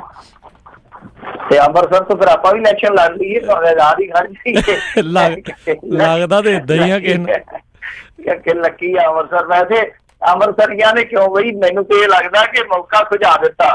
ਪਹਿਲੀ ਵਾਰੀ ਵੀ ਇਹਨਾਂ ਕੋਲ ਮੌਕਾ ਹੀ ਬੰਦਾ ਆਇਆ, ਲੱਕੀ ਜਾਮ ਸੀਗਾ, ਉਹਨੂੰ ਟਕਰਾ ਦਿੱਤਾ ਤੇ ਮੁੜ ਕੇ ਉਹ ਮੰਤਰੀ ਦਾ ਬਣਿਆ, ਉਹਨੇ ਅੰਮ੍ਰਿਤਸਰੀਆਂ ਨੂੰ ਵੇਖਿਆ ਹੀ ਨਹੀਂ ਪਹੁੰਚੇ। ਐਤਕੀ ਫੇਰ ਮੌਕਾ ਸੀ ਇਹਨਾਂ ਕੋਲ, ਫੇਰ ਬੰਦਾ ਆਇਆ, ਇਹਨਾਂ ਨੇ ਫੇਰ ਹਰਾ ਕੇ ਤੋੜ ਦਿੱਤਾ। ਮੈਨੂੰ ਨਹੀਂ ਲੱਗਦਾ ਅੰਮ੍ਰਿਤਸਰ ਪਹੁੰਚ ਕੇ ਕਦੀ ਜ਼ਿੰਦਗੀ ਜਾਊਗਾ। ਜੀ ਜੀ ਜੀ ਬਿਲਕੁਲ ਇਹ ਚੀਜ਼ ਰਹੀ ਆ। ਮੈਨੂੰ ਲੱਗਦਾ ਪੂਰੀ ਹੋਣਾ ਨੂੰ ਵੀ ਜਿਹੜਾ ਉਹਦਾ ਕੋਈ ਨਾ ਕੋਈ ਜਿਹੜਾ ਮਿਨਿਸਟਰੀ ਸਟੇਟ ਦੀ ਮਿਲ ਗਈ ਆ। ਅਗਲੀ ਜਿਹੜੀ ਆਪਾਂ ਗੱਲ ਕਰੀਏ, ਮਿੰਟੂ ਜੀ ਕਹਿੰਦੇ ਸਰਕਾਰ ਬਣਦਿਆਂ ਹੀ ਸਰਕਾਰ ਦੀ ਬੁਰੀ ਖਬਰ ਆਈ ਹੈ। ਬਿਲਕੁਲ, ਸਰਕਾਰ ਲਈ ਇਹ ਬਹੁਤ ਬੁਰੀ ਖਬਰ ਆ। ਬੁਰੀ ਖਬਰ ਇਹ ਆ ਕਿ GDP ਜ਼ਮੀਨ ਤੇ ਬੇਰੁਜ਼ਗਾਰੀ ਅਸਮਾਨ ਤੇ। ਇਹ ਇੱਕ ਵੱਡੀ ਖਬਰ ਹੈ ਇਸ ਵੇਲੇ ਦੀ, ਔਰ ਟੌਪੀ ਮੀਡੀਆ ਦੇ ਵਿੱਚ ਦੀ ਚਰਚਾ ਸ਼ੁਰੂ ਹੋ ਚੁੱਕੀ ਹੈ ਵੀ ਕਿ GDP ਭੌਂਤੇ ਆ ਗਈ ਆ, ਬੇਰੁਜ਼ਗਾਰੀ ਜਿਹੜੀ ਆ ਉਹ ਅੰਬਰ ਤੇ ਚੜ ਗਈ ਆ। ਤਾਂ ਮਾਮਲਾ ਕੀ ਆ ਕਿ ਜਿਹੜੀ GDP ਦੀ ਗਿਰਾਵਟ ਆ, ਕਿਉਂਕਿ ਇਹ ਮੇਰੇ ਖਿਆਲ ਦੇ ਨਾਲ 2018-19 ਦੀ ਜਿਹੜੀ ਚੌਥੀ ਤਿਮਾਹੀ ਆ ਉਹਦੀ GDP ਦਾ ਆਇਆ ਹਿਸਾਬ ਕਿਤਾਬ। ਤਾਂ ਇਹ ਜਿਹੜੀ GDP ਡਿੱਗੀ ਆ ਮੂਧੇ ਮੂੰਹ, ਇਹ 50 ਸਾਲਾਂ ਦੇ ਕਹਿ ਸਕਦੇ ਕਿ ਨਿਵਾਣ ਤੇ ਗਈ ਚਲੀ ਆ। ਔਰ ਉਧਰ ਇਹਨਾਂ ਨੇ ਇਸ ਗੱਲ ਨੂੰ ਪ੍ਰਵਾਨ ਕਰ ਲਿਆ, ਮੰਨ ਲਿਆ ਕਿ ਹਾਂ ਭਾਈ ਸਾਹਿਬ 45 ਸਾਲਾਂ ਦੇ ਇਤਿਹਾਸ ਵਿੱਚ ਬੇਰੁਜ਼ਗਾਰੀ ਜਿਹੜੀ ਹੈ ਉਹ ਅੱਜ ਸਭ ਤੋਂ ਜ਼ਿਆਦਾ ਭਿਆਨਕ ਹੈ। ਮਤਲਬ ਕਿ ਜਿਹੜਾ ਅੰਕੜਾ ਇਹਨਾਂ ਨੇ ਇਨਕਾਰਿਆ ਸੀਗਾ, ਯਾਦ ਹੋਣਾ ਤੁਹਾਨੂੰ, ਬਿਲਕੁਲ ਜਦੋਂ ਇਹ ਚੋਣ ਕੰਪੇਨ 'ਚ ਜਾਣ ਵਾਲੇ ਸੀਗੇ, ਅੰਕੜਾ ਆਇਆ ਕਿ ਹਾਂ ਭਾਈ ਬੇਰੁਜ਼ਗਾਰੀ ਦੇ ਮਾਮਲੇ 'ਚ ਤਾਂ ਤੁਸੀਂ ਇੱਥੇ ਖੜੇ ਹੋ, ਤੇ ਇਹਨਾਂ ਨੇ ਆਖਿਆ ਸੀਗਾ ਨਹੀਂ ਐਵੇਂ ਆ ਜੀ, ਉਵੇਂ ਆ। ਇਹਨਾਂ ਨੇ ਉਹ ਅੰਕੜੇ ਰੋਕ ਦਿੱਤੇ ਸੀਗੇ, ਉਹ ਅੰਕੜੇ ਜਿਹੜੇ ਸਾਹਮਣੇ ਨਹੀਂ ਸੀ ਆਉਣ ਦਿੱਤੇ। ਕੁਛ ਜਿਹੜੇ ਅੰਕੜਾ ਕਮਿਸ਼ਨ ਵਾਲੇ ਸੀਗੇ ਉਹ ਅਸਤੀਫਾ ਵੀ ਦੇ ਗਏ ਸੀਗੇ ਇਸ ਗੱਲ ਤੋਂ ਨਾਰਾਜ਼ ਹੋ ਕੇ। ਤਾਂ ਉਹ ਚੀਜ਼ ਜਿਹੜੀ ਆ ਉਹ ਪ੍ਰਤੱਖ ਰੂਪ ਦੇ ਵਿੱਚ ਸਾਹਮਣੇ ਆ ਗਈ ਆ। ਦੋਵੇਂ ਚੀਜ਼ਾਂ ਕੁਛ ਇਸ ਪ੍ਰਕਾਰ ਆ ਕਿ ਜਿਹੜੀ GDP ਆ ਉਹਦੇ 'ਚ ਇੰਨੀ ਗਿਰਾਵਟ ਆਈ ਹੈ। ਜੇ ਆਪਾਂ ਮੰਨ ਕੇ ਚੱਲੀਏ, ਕੰਪੈਰੇਟਿਵਲੀ ਦੇਖੀਏ ਤਾਂ 2017-18 ਦੀ ਜਿਹੜੀ ਜਨਵਰੀ-ਮਾਰਚ ਦੀ ਤਿਮਾਹੀ ਸੀ, ਕਿਉਂਕਿ ਚੌਥੀ ਤਿਮਾਹੀ ਜਿਹੜੀ ਆ ਉਹ ਜਨਵਰੀ-ਮਾਰਚ ਦੀ ਬਣਦੀ ਆ, ਤਾਂ ਉਸ ਸਮੇਂ GDP ਗਰੋਥ ਰੇਟ ਜਿਹੜਾ ਸੀਗਾ ਉਹ 8.1 ਸੀਗਾ। ਅੱਜ ਦੀ ਤਾਰੀਖ ਦੇ ਵਿੱਚ ਜਿਹੜਾ ਡਿੱਗ ਕੇ ਮੇਰੇ ਖਿਆਲ ਦੇ ਨਾਲ ਆ ਗਿਆ ਜੀ 7.2 ਤੇ। ਸੋ ਇਹ ਕੁੱਲ ਮਿਲਾ ਕੇ ਜਿਹੜੀ ਉਦੋਂ ਦੀ GDP ਸੀਗੀ 7.2 ਦੀ ਸੀ। ਮਾਫ ਕਰਨਾ, ਮੈਂ ਉਹਨੂੰ ਦੂਸਰੇ ਤਰੀਕੇ ਨਾਲ ਗਿਣ ਰਿਹਾ ਸੀਗਾ। ਤਾਂ ਯਾਨੀ 17-18 ਦੀ ਜਿਹੜੀ ਚੌਥੀ ਤਿਮਾਹੀ ਸੀਗੀ ਉਹਦੇ 'ਚ GDP ਗਰੋਥ ਰੇਟ 8.1 ਸੀਗਾ, ਜਦ ਕਿ ਆਪਾਂ ਹੁਣ ਦੇਖੀਏ ਇਸ ਸਮੇਂ 18-19 ਦਾ ਇਹ ਅੰਕੜਾ ਜਿਹੜਾ ਉਹ ਕੁੱਲ ਮਿਲਾ ਕੇ 2.3% ਘਟ ਗਿਆ, ਯਾਨੀ ਉਸੇ ਚੌਥੇ ਤਿਮਾਹੀ ਦੇ ਤੁਲਨਾਤਮਕ ਤੌਰ ਤੇ। ਤਾਂ ਇਹ ਇੱਕ ਬਹੁਤ ਵੱਡਾ ਝਟਕਾ, ਕਿਉਂਕਿ ਜੇ ਦੇਖੋ ਇੱਕ ਤਿਮਾਹੀ ਦਾ ਇੰਨਾ ਵੱਡਾ ਅੰਕੜਾ ਗਿਰਾਵਟ ਦੇ ਵਿੱਚ ਜਾਊਗਾ ਤਾਂ ਜਿਹੜਾ ਟੋਟਲ ਤੁਹਾਡਾ ਵਿੱਤੀ ਵਰੇ ਦਾ GDP ਅੰਕੜਾ ਹੁੰਦਾ ਫਿਰ ਉਹਦੇ 'ਚ ਗਿਰਾਵਟ ਆਉਣੀ ਸੁਭਾਵਿਕ ਹੈ। ਸੋ ਮੇਰੇ ਖਿਆਲ ਦੇ ਨਾਲ 0.4% ਜਿਹੜੀ ਆ ਉਹਦੀ ਕੁੱਲ ਗਿਰਾਵਟ ਆ ਗਈ ਆ। ਤਾਂ ਇਹ ਇੱਕ ਝਟਕਾ ਸਰਕਾਰ ਬਣਦਿਆਂ ਹੀ ਇਹ ਖਬਰ ਆ ਗਈ। ਹਾਲਾਂਕਿ ਇਹਨਾਂ ਨੇ ਅੰਕੜੇ ਬਦਲੇ ਸੀਗੇ GDP ਦੇ, ਪਰ ਇਹ ਕੁੱਲ ਮਿਲਾ ਕੇ ਬਹੁਤ ਵੱਡਾ ਝਟਕਾ ਕਿ ਇਸ ਤਿਮਾਹੀ ਦੇ ਵਿੱਚ ਜਿਹੜੀ GDP ਸੀਗੀ ਉਹਦੀ ਵਿਕਾਸ ਦਰ ਜਿਹੜੀ ਆ ਉਹ ਮਹਿਜ਼ 5.8 ਤੇ ਆ ਗਈ। 5.8 ਤੇ ਯਾਨੀ 6% ਤੋਂ ਵੀ ਥੱਲੇ ਆ ਗਈ। ਤੇ ਬਹੁਤ ਵੱਡਾ ਝਟਕਾ। ਵੈਸੇ ਵੀ ਇਹ ਭਵਿੱਖਬਾਣੀ ਕਰ ਦਿੱਤੀ ਸੀਗੀ ਕਿ ਨਰਿੰਦਰ ਮੋਦੀ ਦਾ ਜਿਹੜੀ ਇਹ ਟਰਮ ਹੋ ਗਈ, ਇਹਦੇ ਵਿੱਚ ਇਕਨੋਮੀ ਆ ਜਿਹੜੀ ਉਹ ਗੋਤੇ ਖਾ ਸਕਦੀ ਹੈ। ਸੋ ਉਹ ਕਿਤੇ ਨਾ ਕਿਤੇ ਜਿਹੜੀ ਸੰਭਾਵਨਾ ਸੀਗੀ ਜਾਂ ਪ੍ਰੈਡਿਕਸ਼ਨ ਸੀਗੀ ਉਹ ਸਹੀ ਜਾਪਦੀ ਆ। ਤਾਂ ਬੇਰੁਜ਼ਗਾਰੀ ਵਾਲਾ ਮਾਮਲਾ ਬਿਲਕੁਲ ਸਾਰਿਆਂ ਦੇ ਸਾਹਮਣੇ ਆ, ਕਿਉਂਕਿ ਜੋ ਲੇਬਰ ਸਰਵੇ ਆ ਉਹਦੇ ਵਿੱਚ ਇਹ ਗੱਲ ਸਪਸ਼ਟ ਹੋ ਗਈ ਆ ਕਿ ਇਸ ਸਮੇਂ ਬੇਰੁਜ਼ਗਾਰੀ ਦਰ ਜਿਹੜੀ ਆ ਉਹ 6.1 ਆ, ਜੋ ਵਿਜੇਤਾ 45 ਸਾਲ ਦੇ ਸਭ ਤੋਂ ਉੱਤਲੇ ਮੁਕਾਮ ਤੇ ਆ। ਇਹ ਹੁਣੇ ਭੱਜ ਕੇ ਦਿਖਾ ਦੇਣ। ਅੱਗੇ ਤੇ ਮੁੱਕਰਦੇ ਸੀ ਇਹਨਾਂ ਚੀਜ਼ਾਂ ਤੋਂ ਮੁੱਕਰਦੇ ਸੀ, ਪਰ ਹੁਣ ਦੇਖ ਲਓ ਕਿ ਜਦੋਂ ਹੀ ਸੱਤਾ ਦੇ ਵਿੱਚ ਆਏ ਪਤਾ ਲੱਗ ਗਿਆ ਕਿ 5 ਸਾਲ ਦਾ ਸਾਡੇ ਕੋਲ ਲਾਇਸੈਂਸ ਮਿਲ ਗਿਆ, ਤਾਂ ਨਾਲ ਦੀ ਨਾਲ ਹੀ ਉਹ ਚੀਜ਼ਾਂ ਪ੍ਰਵਾਨ ਕਰ ਲਈਆਂ ਜਿਨ੍ਹਾਂ ਨੂੰ ਰੱਦ ਕਰਦੇ ਰਹੇ ਸੀਗੇ। ਸੋ ਇਹੀ ਚਲਾਕੀ ਹੁੰਦੀ ਹੈ ਸਿਆਸਤ ਦੀ, ਇਹੀ ਰਣਨੀਤੀ ਹੁੰਦੀ ਹੈ। ਉਦੋਂ ਸਾਰੀਆਂ ਚੀਜ਼ਾਂ ਇੱਕ ਵਾਰੀ ਇਹਨਾਂ ਨੇ ਸਟਕ ਕਰ ਦਿੱਤੀਆਂ, ਰੋਕ ਦਿੱਤੀਆਂ, ਸਾਰੀਆਂ ਚੀਜ਼ਾਂ ਨੂੰ ਇੱਕ ਤਰ੍ਹਾਂ ਦਾ ਬੰਦ ਮਾਰ ਦਿੱਤਾ। ਹੁਣ ਉਹ ਸਾਰੀਆਂ ਚੀਜ਼ਾਂ ਲੋਕਾਂ ਦੇ ਵਿੱਚ ਆ ਗਈਆਂ, ਪਰ ਲੋਕ ਕਰ ਨਹੀਂ ਸਕਦੇ ਕੁਛ। ਜੀ, ਪਰ ਕੋਈ ਨਹੀਂ, ਰਾਸ਼ਟਰਵਾਦ ਤਰੱਕੀ ਤੇ ਉਹਦੀ ਪਰਸੈਂਟੇਜ ਕੱਢ ਕੇ ਦੇਖ ਲੈਣ, ਮੈਨੂੰ ਲੱਗਦਾ ਉਹੀ ਇਹਨਾਂ ਨੇ ਦਿਖਾ ਕੇ ਕੰਮ ਜਿਹੜਾ ਆਪਣਾ ਚਲਾ ਲੈਣਾ। ਅਗਲੀ ਮਿੰਟੂ ਜੀ ਗੱਲ ਕਰਦੇ, ਕਹਿੰਦੇ ਪੰਜਾਬ 'ਚੋਂ ਹਾਰਨ ਤੋਂ ਬਾਅਦ ਅਕਾਲੀ ਦਲ ਨੂੰ ਘੇਰਨ ਲੱਗੀ ਆ ਹੁਣ ਭਾਜਪਾ? ਦੇਖੋ ਇਹਨਾਂ ਨੇ ਹੁਣ ਅੱਖਾਂ ਕੱਢਣੀਆਂ ਵੈਸੇ ਆਉਂਦੇ ਹੁੰਦੇ ਆ ਨਾ ਕਿ ਉਹ ਸਾਡੇ ਬਜ਼ੁਰਗ ਕਿਆ ਕਰਦੇ ਸੀ ਕਿ ਪਾਲੇ ਦੇ ਮਾਰੇ ਹੀ ਗੋਡੇ ਜਿਹੜੇ ਉਹ ਢਿੱਡ ਨੂੰ ਜਾਂਦੇ ਆ। ਸੁੰਗਰ ਦਾ ਬੰਦਾ ਜਿਹੜਾ ਇਕੱਠਾ ਹੁੰਦਾ ਬੰਦਾ ਪਾਲੇ ਦਾ ਮਾਰਿਆ ਹੀ ਆ। ਇਸ ਟਾਈਮ ਅਕਾਲੀਆਂ ਦੀ ਹਾਲਤ ਜਿਹੜੀ ਆ ਉਹ ਤਕਰੀਬਨ ਵੈਸੀ ਹੋਈ ਆ ਜਿਹੜੀ ਆ ਮੈਂ ਤੁਹਾਨੂੰ ਹੁਣ ਕਹਾਵਤ ਸੁਣਾਈ ਆ। ਖੈਰ ਅਕਾਲੀ ਦਲ ਦੀ ਮੁਸ਼ਕਿਲ ਇਹ ਆ ਕਿ ਇੱਕ ਤੇ ਵਿਰੋਧੀ ਆ ਜਿਹੜੇ ਉਹ ਮੂੰਹ ਹੱਥ ਧੋ ਕੇ ਪਿੱਛੇ ਪਏ ਆ। SIT ਨੇ ਚਲਾਨ ਪੇਸ਼ ਕੀਤਾ, ਉਹਦੇ ਵਿੱਚ ਵੀ ਬਾਦਲ ਪਰਿਵਾਰ ਵੱਲ ਸੰਕੇਤ ਆ। ਹਾਲਾਂਕਿ ਉਸ SIT ਦੇ ਚਲਾਨ ਦੇ ਵਿੱਚੋਂ ਇਹ ਚੀਜ਼ ਬੜੀ ਦਿਲਚਸਪ ਨਿਕਲਦੀ ਆ ਕਿ ਸੰਕੇਤ ਦਿੱਤੇ ਆ, ਸਾਜ਼ਿਸ਼ ਇਹਨਾਂ ਨੇ ਰਚੀ ਆ, ਪਰ FIR ਦੇ ਵਿੱਚ ਨਾਂ ਨਹੀਂ ਇਹਨਾਂ ਦਾ। ਇਹ ਕਮਾਲ ਦੀ SIT ਦਾ ਇੱਕ ਤੱਥ ਆ। ਖੈਰ ਦੂਜੀ ਚੀਜ਼ ਜਿਹੜੀ ਆ ਉਹ ਇਹ ਆ ਕਿ ਭਾਰਤੀ ਜਨਤਾ ਪਾਰਟੀ ਵੱਲੋਂ ਲਗਾਤਾਰ ਸਟੇਟਮੈਂਟਾਂ ਆਉਂਦੀਆਂ ਪਈਆਂ ਜਿਹਦੇ ਵਿੱਚ ਮੰਗ ਕੀਤੀ ਜਾ ਰਹੀ ਹੈ ਕਿ ਭਾਈ ਸਾਹਿਬ ਹੁਣ ਸਾਡਾ ਹੱਕ ਇੱਥੇ ਰੱਖ। ਕਹਿਣ ਦਾ ਭਾਵ ਇਹ ਆ ਕਿ ਜਿਹੜੀ ਟਿਕਟ ਰੇਸ਼ੋ ਆ, ਟਿਕਟਾਂ ਦੀ ਵੰਡ ਆ ਜਿਹੜੀ, ਉਹ ਥੋੜੀ ਜਿਹੀ ਬਦਲਣੀ ਚਾਹੀਦੀ ਆ। ਟਿਕਟਾਂ ਦਾ ਬਟਵਾਰਾ ਜਿਹੜਾ ਟਿਕਟਾਂ ਦਾ ਕੋਟਾ ਕਹਿਣਾ ਚਾਹੀਦਾ ਵੈਸੇ ਤੇ ਕਹਿੰਦੇ ਕਿ ਜਿਹੜਾ ਟਿਕਟਾਂ ਦਾ ਕੋਟਾ ਉਹ ਥੋੜਾ ਜਿਹਾ ਮੋਟਾ ਕਰੋ ਸਾਡੇ ਵੱਲ, ਨਹੀਂ ਤੇ ਫਿਰ ਵਿਛੋੜੇ ਦਾ ਸੋਟਾ ਤੇ ਵੱਜ ਹੀ ਸਕਦਾ। ਸੋ ਇਹ ਕਈ ਜੋਟਾ ਖੇਡਿਆ, ਕਿਸੇ ਨੂੰ ਕਲੀ ਕਿਸੇ ਨੂੰ ਜੋਟਾ, ਭਾਵੇਂ ਤਾਂ ਜੋਟਿਆਂ ਵਾਲੇ ਖੇਡ ਹੈ ਤੇ ਹੁਣ ਭਾਜਪਾ ਕਹਿੰਦੀ ਕਿ ਸਾਨੂੰ ਜੋਟਾ ਆਉਣਾ ਚਾਹੀਦਾ। ਹੁਣ ਜਿਹੜੇ ਇਹਨਾਂ ਦੇ ਇੱਥੇ ਅੱਗੇ ਲੱਗੇ ਇਸ ਮਾਮਲੇ 'ਚ ਕਮਲ ਸ਼ਰਮਾ ਕਿਸੇ ਸਮੇਂ ਵੱਡੇ ਬਾਦਲ ਦਾ ਝੋਲਾ ਚੁੱਕਿਆ ਕਰਦਾ ਸੀਗਾ, ਹੌਲੀ ਹੌਲੀ ਤਰੱਕੀ ਕਰ ਗਿਆ, ਭਾਰਤੀ ਜਨਤਾ ਪਾਰਟੀ ਦਾ ਪ੍ਰਧਾਨ ਬਣ ਗਿਆ, ਮੁੜ ਕੇ ਵਿੱਚੋਂ ਵਿੱਚ ਨੁਕਸਾਨ ਵੀ ਬਣ ਗਿਆ ਸੀਗਾ, ਫਿਰ ਉਹਨੂੰ ਹਟਾ ਦਿੱਤਾ ਗਿਆ, ਪਰ ਹਾਲੇ ਵੀ ਉਹਦੀ ਹਾਈ ਕਮਾਨ ਦੇ ਵਿੱਚ ਚੰਗੀ ਪੁੱਛ ਦਿੱਤਿਆ। ਤਾਂ ਉਹ ਲਗਾਤਾਰ ਹਮਲੇ ਕਰ ਰਿਹਾ, ਏਦਾਂ ਕਹਿ ਸਕਦੇ ਹਾਂ ਕਿ ਚੋਬਾ ਲਾ ਰਿਹਾ ਵਾ। ਉਹ ਕਹਿੰਦਾ ਕਿ ਦੇਖੋ ਜੀ ਇਹ ਅਕਾਲੀ ਭਾਜਪਾ ਦਾ ਜਿਹੜਾ ਗੱਠਜੋੜ ਆ, ਇਹਦੇ ਵਿੱਚ ਹੁਣ ਜਿਸ ਪ੍ਰਦਰਸ਼ਨ ਨੂੰ ਅਸੀਂ ਛੋਹਿਆ ਉਹਨੂੰ ਆਧਾਰ ਬਣਾ ਕੇ ਸਾਡੇ ਹਿੱਸੇ 'ਚ ਇਜ਼ਾਫਾ ਕਰਨਾ ਚਾਹੀਦਾ ਹੈ। ਸੋ ਇਹ ਉਹਨਾਂ ਦੀ ਮੰਗ ਆ। ਸੋਸ਼ਲ ਮੀਡੀਆ ਤੇ ਵੀ ਡਰਾਈਵ ਚੱਲਦੀ ਪਈ ਆ, ਉੱਥੇ ਵੀ ਇਹ ਮੰਗ ਉੱਠਣ ਲੱਗ ਪਈ ਆ। ਸੋ ਇਹ ਹੁਣ ਦੇਖਣਾ ਹੋਊਗਾ ਕਿ ਅੱਗੇ ਕੀ ਨਿਕਲਦਾ, ਫਿੱਟਾ ਕੀ ਨਿਕਲਦਾ। ਪਰ ਮੇਰੇ ਖਿਆਲ ਦੇ ਨਾਲ ਕਮਲ ਸ਼ਰਮਾ ਉਹ ਸਿਆਣਾ ਬੰਦਾ ਜਿਹੜਾ ਆਪਣੀ ਬੋਲੀ ਨਹੀਂ ਬੋਲਦਾ ਕਦੇ ਵੀ, ਤਾਂ ਜਿਹੜੀ ਬੋਲੀ ਉਹ ਬੋਲ ਰਿਹਾ ਉਸ ਬੋਲੀ ਦੇ ਪਿੱਛੇ ਅਲਫਾਜ਼ ਜਿਹੜੇ ਆ ਕਿਤੋਂ ਹੋਰ ਆਏ ਹੋ ਸਕਦੇ ਆ। ਕਹਿੰਦਾ ਭਾਵ ਇਹੋ ਹੀ ਆ ਜਿਹੜੀ ਆਪਾਂ ਕਈ ਦਿਨ ਤੋਂ ਭਵਿੱਖਬਾਣੀ ਕਰਦੇ ਪਏ ਆ ਕਿ ਹੋ ਸਕਦਾ 2022 ਦੇ ਵਿੱਚ ਭਾਰਤੀ ਜਨਤਾ ਪਾਰਟੀ ਆਪਣੇ ਬਲਬੂਤੇ ਤੇ ਖੁੰਡਾ ਗੱਠ ਦੇਵੇ। ਤਾਂ ਉਹ ਚੀਜ਼ ਜਿਹੜੀ ਆ ਉਹ ਦਿਸਦੀ ਆ ਕਿ ਇਹ ਗੱਲ ਜਿਹੜੀ ਇਸ ਤੋਂ ਹੀ ਸ਼ੁਰੂ ਹੋਏਗੀ, ਕਿਉਂਕਿ ਅਕਾਲੀ ਆ ਜਿਹੜੇ ਉਹ ਇਸ ਸਮੇਂ ਤੁਹਾਨੂੰ ਪਤਾ ਹੀ ਆ ਕਿ ਜਿੱਥੇ ਪਹੁੰਚੇ ਪਏ ਆ ਉਹਨਾਂ ਦੇ ਬੰਦੇ ਆ ਜਿਹੜੇ ਉਹ ਹਾਰ ਗਏ। 10 ਚੋਂ 2 ਹੀ ਜਿੱਤੇ, 8 ਹਾਰ ਗਏ। ਇਹਨਾਂ ਨੇ 3 ਚੋਂ 2 ਜਿੱਤ ਲਈਆਂ। ਇਸੇ ਚੀਜ਼ ਨੂੰ ਆਧਾਰ ਬਣਾ ਕੇ ਕਹਿੰਦੇ ਆ, ਪਰ ਗੱਲ ਉਹਨਾਂ ਦੀ ਸੁੱਟਣ ਵਾਲੀ ਵੀ ਨਹੀਂ। ਹੁਣ ਬਠਿੰਡੇ ਦੇ ਵਿੱਚ ਜੇ ਸੀਟ ਨਿਕਲੀ ਆ ਤਾਂ ਅਰਬਨ ਜਾਂ ਸ਼ਹਿਰੀ ਵੋਟ ਜਿਹੜੀ ਆ ਉਹਦਾ ਬਹੁਤ ਵੱਡਾ ਰੋਲ ਰਿਹਾ। ਇਹ ਸ਼ਹਿਰੀ ਵੋਟ ਐਤਕੀ ਕਾਂਗਰਸ ਦੀ ਵੀ ਜਿਹੜੀ ਸੀਗੀ ਉਹ ਵੀ ਇੱਧਰ ਉੱਲ ਰਹੀ ਆ ਕਿਤੇ ਨਾ ਕਿਤੇ। ਤਾਂ ਮੋਦੀ ਫੇਸ ਸੀਗਾ, ਉਹਦਾ ਇੱਕ ਜ਼ਰੂਰ ਪ੍ਰਭਾਵ ਸੀ। ਤਾਂ ਏਦਾਂ ਹੀ ਲਾ ਲਓ ਲੁਧਿਆਣੇ ਦੇ ਵਿੱਚ ਹੈ ਜੀ, ਉੱਥੇ ਵੀ ਆਪਾਂ ਦੇਖਿਆ ਕਿ ਅਕਾਲੀ ਦਲ ਦੀ ਜੇ ਕੋਈ ਮਾੜੀ ਮੋਟੀ ਸਾਥ ਬਚੀ ਆ, ਇੱਜ਼ਤ ਬਚੀ ਆ, ਤਾਂ ਉੱਥੇ ਵੀ ਇਹ ਚੀਜ਼ ਜਿਹੜੀ ਆ ਉਹ ਫੈਕਟਰ ਸੀਗੀ। ਤਾਂ ਹੁਣ ਇਹ ਵੇਖਣਾ ਹੋਏਗਾ, ਦਿਲਚਸਪ ਆ ਕਿ ਇਹ ਜਿਵੇਂ ਕਹਿ ਰਹੇ ਆ ਕਿ ਸ਼ਹਿਰਾਂ ਦੇ ਵਿੱਚ ਸਾਡਾ ਜਨਾਧਾਰ ਬਹੁਤ ਵਧਿਆ। ਜੇ ਮੰਨ ਲਓ ਇਹਨਾਂ ਦੇ ਨਾਲ 2-4 ਚਿਹਰੇ ਜਿੱਦਾਂ ਰੁੱਸੇ ਮਿੱਸੇ ਜੇ ਆ, ਢੀਂਡਸੇ ਵਰਗੇ ਜਾਂ ਕੋਈ ਹੋਰ ਇੱਧਰ ਉੱਧਰੋਂ ਨਿਕਲਦੇ ਆ ਜੰਪ ਕਰਕੇ, ਜਾਂ ਇਹਨਾਂ ਦੇ ਵਿੱਚੋਂ ਗਏ ਵਾਪਸ ਕਰ ਪਾਉਂਦੇ ਆ, ਤਾਂ ਫਿਰ ਪਿੰਡਾਂ ਦੇ ਵਿੱਚ ਜਿਵੇਂ ਹੀ ਇਹਨਾਂ ਦਾ ਥੋੜਾ ਜਿਹਾ ਫੈਲਾਅ ਹੋਊਗਾ ਇਹ ਬਿਲਕੁਲ ਹੀ ਅਕਾਲੀ ਦਲ ਤੇ ਹਾਵੀ ਹੋਣ ਦਾ ਯਤਨ ਕਰਨਗੇ ਕਿ ਲਓ ਜੀ ਹੁਣ ਸਾਡੀ ਜੜ ਜਿਹੜੀ ਆ ਪਿੰਡਾਂ ਤੱਕ ਵੀ ਚਲੇਗੀ ਆ, ਤਾਂ ਹੁਣ ਸਾਡੇ ਹੱਕ ਜਿਹੜੇ ਆ ਉਹ ਉੱਥੇ ਰੱਖਾਂ। ਜੀ ਜੀ ਜੀ ਅਗਲੀ ਮਿੰਟੂ ਜੀ ਗੱਲ ਕਰਦੇ ਫਰਜ਼ੀ ਐਨਕਾਊਂਟਰ ਮਾਮਲੇ ਦੇ ਵਿੱਚ ਚਟੋਪਾਧਿਆਏ ਦੀ ਸਿੱਟ ਭੰਗ, ਅਦਾਲਤ ਬਣਾਵੇਗੀ ਹੁਣ ਨਵੀਂ ਟੀਮ। ਦੇਖੋ ਇਹ ਮਾਮਲਾ ਜਿਹੜਾ ਸੀਗਾ ਇਹ ਬੰਡਾਲਾ ਫੇਕ ਐਨਕਾਊਂਟਰ ਦਾ, ਜਿਹਦੇ ਵਿੱਚ ਕੁਝ ਲੋਕ ਇਨਾਮ ਵੀ ਲੈ ਗਏ। ਫੇਕ ਐਨਕਾਊਂਟਰ ਕਰਕੇ ਨਿਰਦੋਸ਼ਾ ਬੰਦਾ ਮਾਰ ਦਿੱਤਾ ਚੱਕ ਕੇ।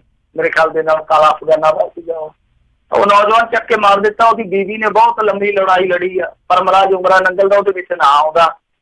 ਸੋ ਉਹ ਫੇਕ ਐਨਕਾਊਂਟਰ ਸੀਗਾ ਜਿਹੜਾ ਹੋਇਆ ਤੇ ਬਹੁਤ ਲੰਮਾ ਸਮਾਂ ਪਹਿਲਾਂ ਸੀਗਾ, ਪਰ ਉਹਦੀ ਕਾਨੂੰਨੀ ਲੜਾਈ ਜਿਹੜੀ ਆ ਉਹ ਇੱਥੋਂ ਤੱਕ ਜੇ ਪਹੁੰਚੀ ਤੇ ਉਹ ਪਿਛਲੇ ਮਹੀਨੇ ਪਹੁੰਚੀ ਸੀਗੀ ਜਦੋਂ ਹਾਈ ਕੋਰਟ ਨੇ ਆਖਿਆ ਸੀਗਾ ਕਿ ਇੱਕ SIT ਦਾ ਗਠਨ ਕੀਤਾ ਜਾਊਗਾ। ਤਾਂ SIT ਦਾ ਗਠਨ ਹੋਇਆ, ਉਹਦੇ ਵਿੱਚ ਸਿਧਾਰਥ ਚਟੋਪਾਧਿਆਏ ਜੀ ਸੀਗੇ ਜਿਹੜੇ, ਉਹਨਾਂ ਨੂੰ ਮੁਖੀ ਬਣਾ ਦਿੱਤਾ ਗਿਆ। ਪਰ ਹੋਇਆ ਕੀ ਕਿ ਕਈ ਹਫ਼ਤੇ ਬੀਤ ਜਾਣ ਦੇ ਬਾਵਜੂਦ ਜਦੋਂ ਕੋਈ ਡੱਡਾ ਨਾ ਭੁਰਿਆ ਤੇ ਫਿਰ ਚਟੋਪਾਧਿਆਏ ਸਾਹਿਬ ਆਪ ਹੀ ਚਲੇ ਗਏ ਹਾਈ ਕੋਰਟ ਦੇ ਵਿੱਚ ਜਾ ਕੇ, ਕਹਿੰਦੇ ਕਿ ਦੇਖੋ ਹਜ਼ੂਰ, ਨਾ ਤੇ ਮੈਨੂੰ ਇਹਨਾਂ ਨੇ ਕੋਈ ਵਾਹਨ ਦਿੱਤਾ, ਵਹੀਕਲ ਦਿੱਤਾ, ਨਾ ਮੇਰੇ ਕੋਲ ਚੱਜ ਦੀਆਂ ਸ਼ਕਤੀਆਂ ਨੇ, ਯਾਨੀ ਮੇਰੀ ਪੋਸਟ ਹੈ ਜਿਹੜੀ ਉਹ ਕਾਡਰ ਪੋਸਟ ਨਹੀਂ ਹੈਗੀ, ਤਾਂ ਮੇਰਾ ਸ਼ਕਤੀਆਂ ਦਾ ਦਾਇਰਾ ਜਿਹੜਾ ਉਹ ਸੀਮਤ ਹੋਆ, ਨਾ ਹੀ ਮੇਰੇ ਕੋਲ ਮੈਨ ਪਾਵਰ ਹੈ, ਦੱਸੋ ਮੈਂ ਕੀ ਕਰਾਂ।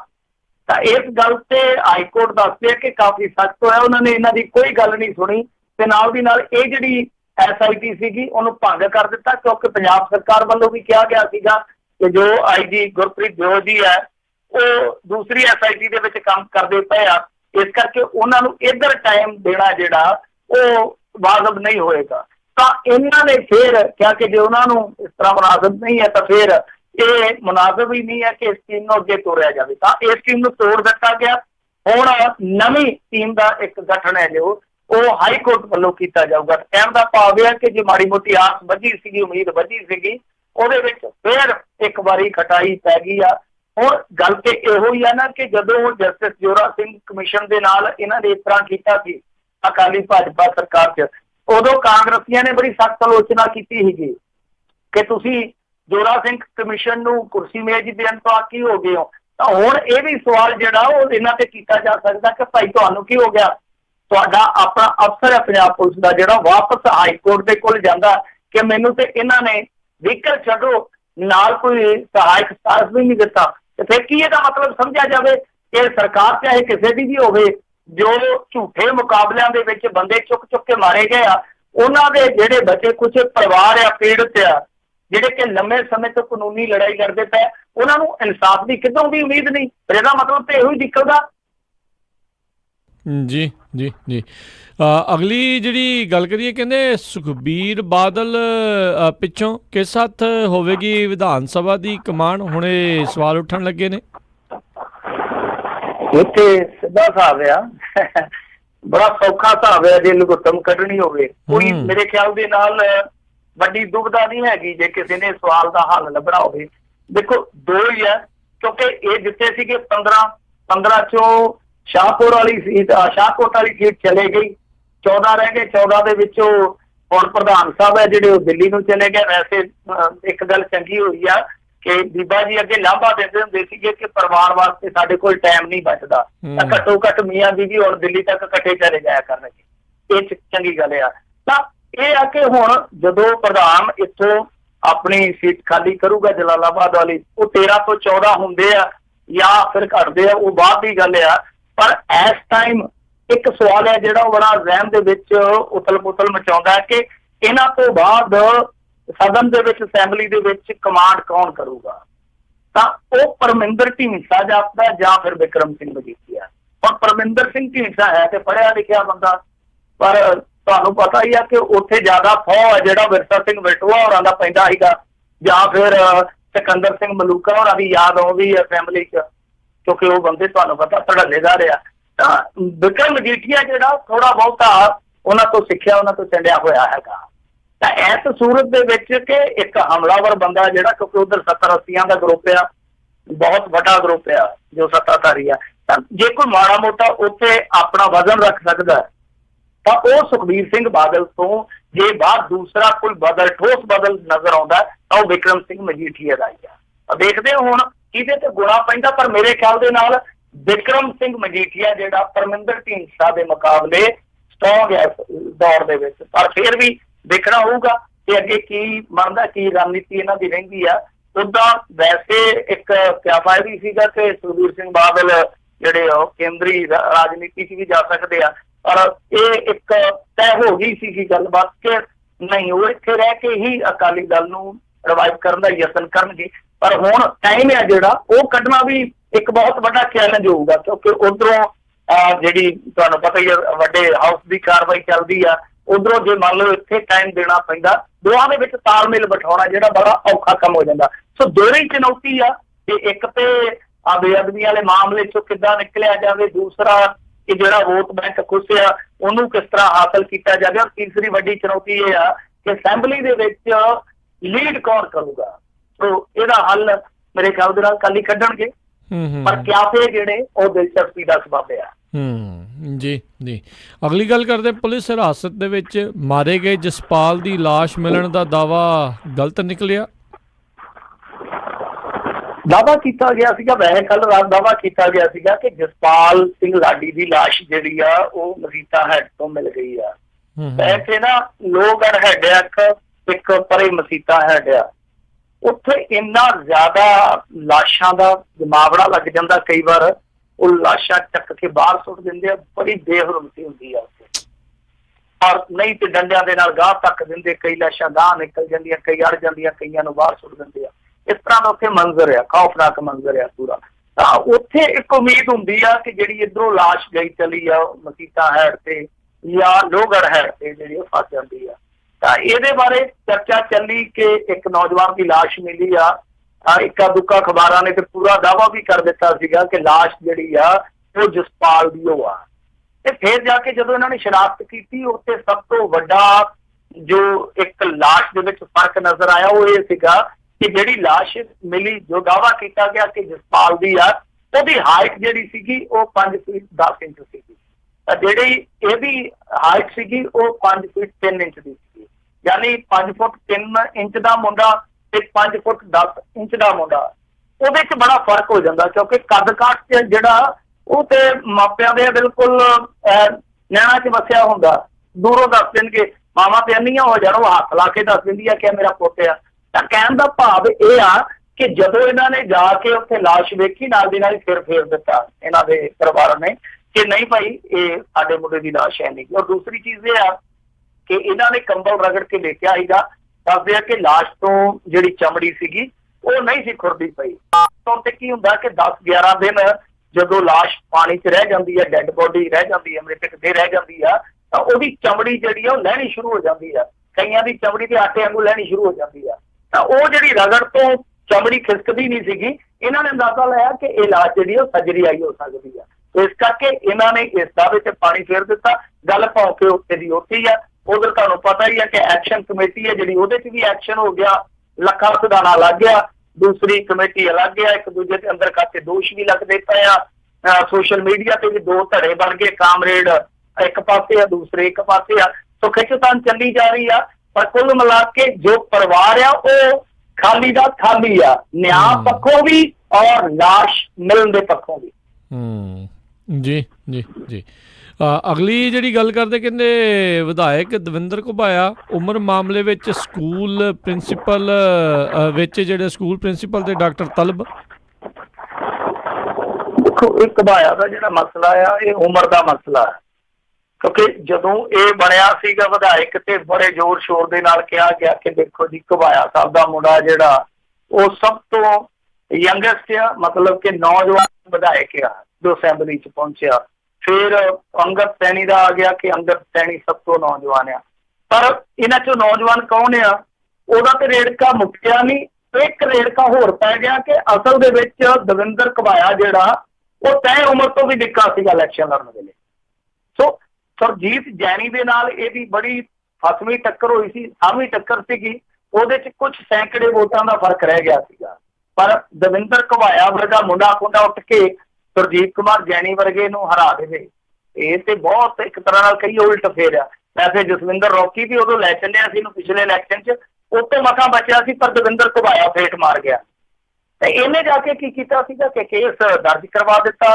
ਹੁਣ ਉਹਦੇ ਵਿੱਚ ਪ੍ਰੋਗਰੈਸ ਇਹ ਹੋਈ ਆ ਕਿ ਜਿੱਥੇ ਜਨਮ ਹੋਇਆ ਸੀਗਾ ਉਸ ਨਰਸਿੰਗ ਹੋਮ ਦੇ ਡਾਕਟਰ ਨੂੰ ਸੱਦ ਲਿਆ ਗਿਆ। ਫਿਰ ਸਕੂਲ ਦਾ ਜਿਹੜਾ ਕੋਈ ਪ੍ਰਿੰਸੀਪਲ ਸੀਗਾ ਉਹਨੂੰ ਸੱਦ ਲਿਆ ਗਿਆ ਕਿ ਆ ਕੇ ਤੁਸੀਂ ਗਵਾਹ ਦੇ ਤੌਰ ਤੇ ਪੇਸ਼ ਹੋ। ਮਾਮਲਾ ਇਹੋ ਹੀ ਸੀਗਾ ਕਿ ਜਿੱਦਾਂ ਦੇਖੋ ਜਿਹੜਾ ਕੋਈ ਇਲੈਕਸ਼ਨ ਲੜਦਾ ਵਿਧਾਇਕੀ ਦੀ, ਉਹਦੀ ਉਮਰ ਹੱਦ ਜਿਹੜੀ ਉਹ 25 ਸਾਲ ਘੱਟੋ ਘੱਟ ਮਿੱਥੀ ਗਈ ਆ।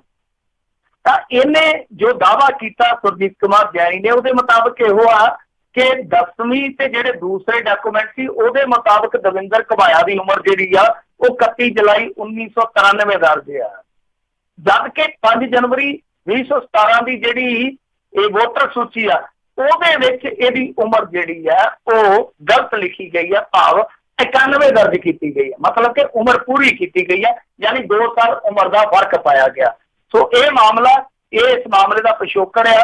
ਪਰ ਜਿਸ ਤਰੀਕੇ ਨਾਲ 2.5 ਪੌਣੇ 3 ਸਾਲ ਲੰਘ ਗਏ ਆ, ਹਾਲੇ ਗਵਾਹਾਂ ਨੂੰ ਸੱਦਿਆ ਜਾ ਰਿਹਾ, ਹਾਲੇ ਸੱਦਿਆ ਜਾ ਰਿਹਾ ਕਿ ਫਲਾਣਾ ਆਵੇ, ਧਮਕਾਣਾ ਹਾਜ਼ਰ ਹੋਵੇ। ਤਾਂ ਮੈਨੂੰ ਲੱਗਦਾ ਕਿ ਸਿੱਧੂ ਵਾਲਾ ਮਸਲਾ ਨਾ ਕਿਤੇ ਹੋਵੇ ਕਿ ਟਰਮ ਪੂਰੀ ਹੋ ਜਾਵੇ, ਦਵਿੰਦਰ ਘੁਬਾਇਆ ਹੋ ਸਕਦਾ ਇੱਕ ਪਾਰਟੀ ਹੋਰ ਚੱਪ ਕੇ ਤੇ ਗਾਂ ਕੋਈ ਕਾਰੋਬਾਰ ਹੋਰ ਕਰ ਲਵੇ, ਤੇ ਜਿਹੜੀ ਸੁਣਵਾਈ ਆ ਉਹ ਹਾਲੇ ਵੀ ਬਾਜਾਂ ਮਾਰਦੀ ਪਈ ਹੋਵੇ ਕਿ ਫਲਾਣਾ ਗਵਾਹ ਹਾਜ਼ਰ ਹੋਵੇ ਜੀ, ਧਮਕਾਣਾ ਗਵਾਹ ਆ ਜਾਵੇ।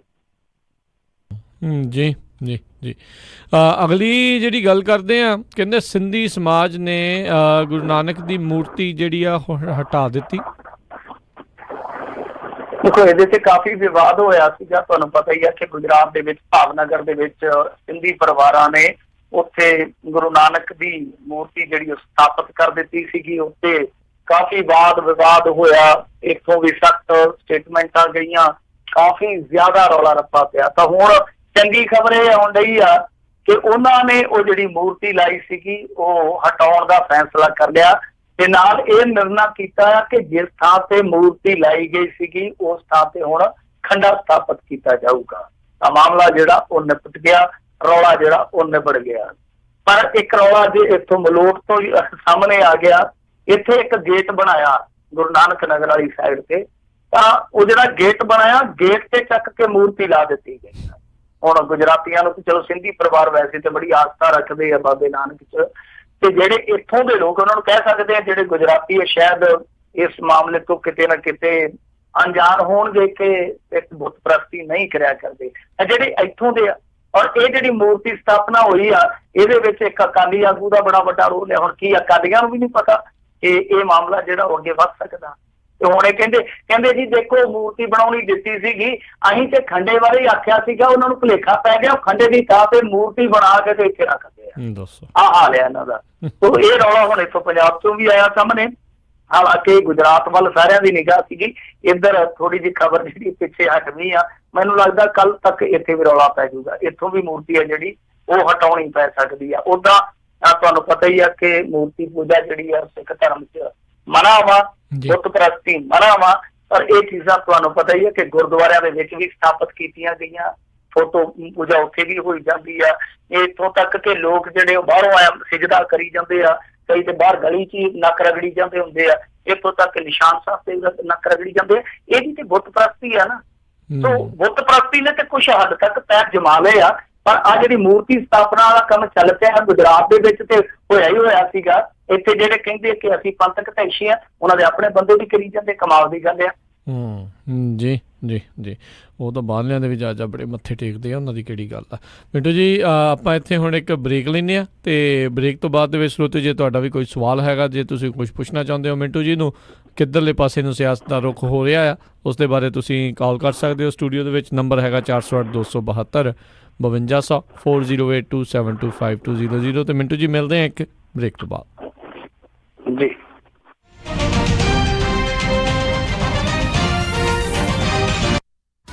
BJ's Gear ਪਿਛਲੇ 28 ਸਾਲਾਂ ਤੋਂ ਸੇਮ ਜਗ੍ਹਾ ਦੇ ਉੱਤੇ 501 ਗਲਾਈਡ ਐਵੀਨਿਊ ਵੈਸਟ ਸੈਕਰਾਮੈਂਟੋ ਵਿਖੇ ਟਰੱਕ ਟ੍ਰੇਲਰ ਦੀ ਰਿਪੇਅਰ ਕਰ ਰਹੇ ਹਨ। ਇਹ ਇੱਕ ਕੰਪਲੀਟ ਗੇਅਰ ਸ਼ਾਪ ਹੈ। ਹਰ ਤਰ੍ਹਾਂ ਦੀ ਟਰਾਂਸਮਿਸ਼ਨ 5 ਸਪੀਡ ਤੋਂ 18 ਸਪੀਡ ਰੀਬਿਲਡ ਲੈ ਸਕਦੇ ਹੋ। ਰੌਕਵੈਲ ਈਟਨ ਸਪਾਈਸਰ ਦੇ ਰੀਅਰ ਐਂਡ ਰੀਬਿਲਡ ਵੀ ਮਿਲਦੇ ਹਨ। ਹਰ ਤਰ੍ਹਾਂ ਦਾ ਯੂਜ਼ਡ ਟਰੱਕ ਪਾਰਟ ਇਹਨਾਂ ਦੇ ਕੋਲ ਮੌਜੂਦ ਹੈ। Engine, radiator, hood, differential, slider, drive line, axle shaft, fuel tank, ਇਹ ਹਰ ਇੱਕ ਚੀਜ਼ ਇਹਨਾਂ ਦੇ ਕੋਲੋਂ ਤੁਸੀਂ ਲੈ ਸਕਦੇ ਹੋ ਤੇ ਹਮੇਸ਼ਾ ਸਟਾਕ ਦੇ ਵਿੱਚ ਹੁੰਦੀ ਹੈ। ਵੈਸਟ ਸੈਕਰਾਮੈਂਟੋ ਵਾਲੇ BJ's Gears ਨੰਬਰ 916 372 3518 916 372 3518। ਇਹ ਆਪਣਾ ਬਿਜ਼ਨਸ ਸੈੱਲ ਕਰ ਰਹੇ ਹਨ ਵਿਦ ਇਨਵੈਂਟੋਰੀ। 10,000 ਸਕੁਅਰ ਫੀਟ ਦੀਆਂ 2 ਬਿਲਡਿੰਗ ਲੀਜ਼ ਤੇ ਦੇਣਗੇ 28 ਸਾਲ ਤੋਂ ਸੇਮ ਜਗ੍ਹਾ ਤੇ। ਹੋਰ ਜਾਣਕਾਰੀ ਲਈ ਕਾਲ 916 372 3518 916 372 3518।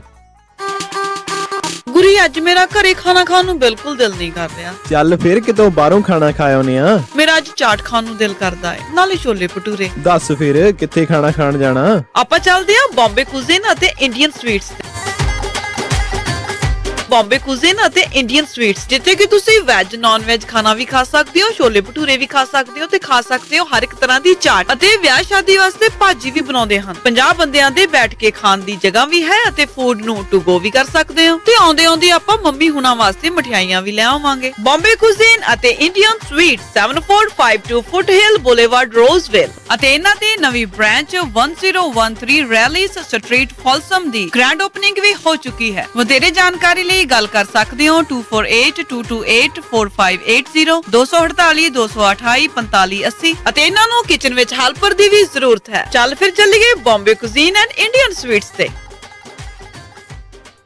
ਗੁੱਡੀ ਦੇ ਵਿਆਹ ਦੀਆਂ ਤਿਆਰੀਆਂ ਸਾਰੀਆਂ ਹੋ ਗਈਆਂ ਨੇ, ਬਟ ਜਿਊਲਰੀ ਕਿੱਥੋਂ ਬਣਵਾਈਏ? ਕਿਉਂਕਿ ਕੌਣ ਇੰਨਾ ਭਰੋਸੇਮੰਦ ਜਿਊਲਰੀ ਸਟੋਰ ਹੈ ਜਿੱਥੇ ਅੱਖਾਂ ਬੰਦ ਕਰਕੇ ਵਿਸ਼ਵਾਸ ਕੀਤਾ ਜਾਵੇ। ਗਹਿਣੇ ਹੋਣ ਵੀ ਪਿਓਰ ਕੁਆਲਿਟੀ ਦੇ ਤੇ ਹੋਣ ਵੀ ਲੇਟੈਸਟ ਡਿਜ਼ਾਈਨ ਵਾਲੇ। ਤੂੰ ਫਿਕਰ ਨਾ ਕਰ, ਅਮਰੀਕਾ ਦਾ ਇੱਕੋ ਇੱਕ ਸਭ ਤੋਂ ਪਹਿਲਾ ਤੇ ਸਭ ਤੋਂ ਭਰੋਸੇਮੰਦ ਨਾਮ ਜੀਨਾ ਜਵੈਲਰਜ਼।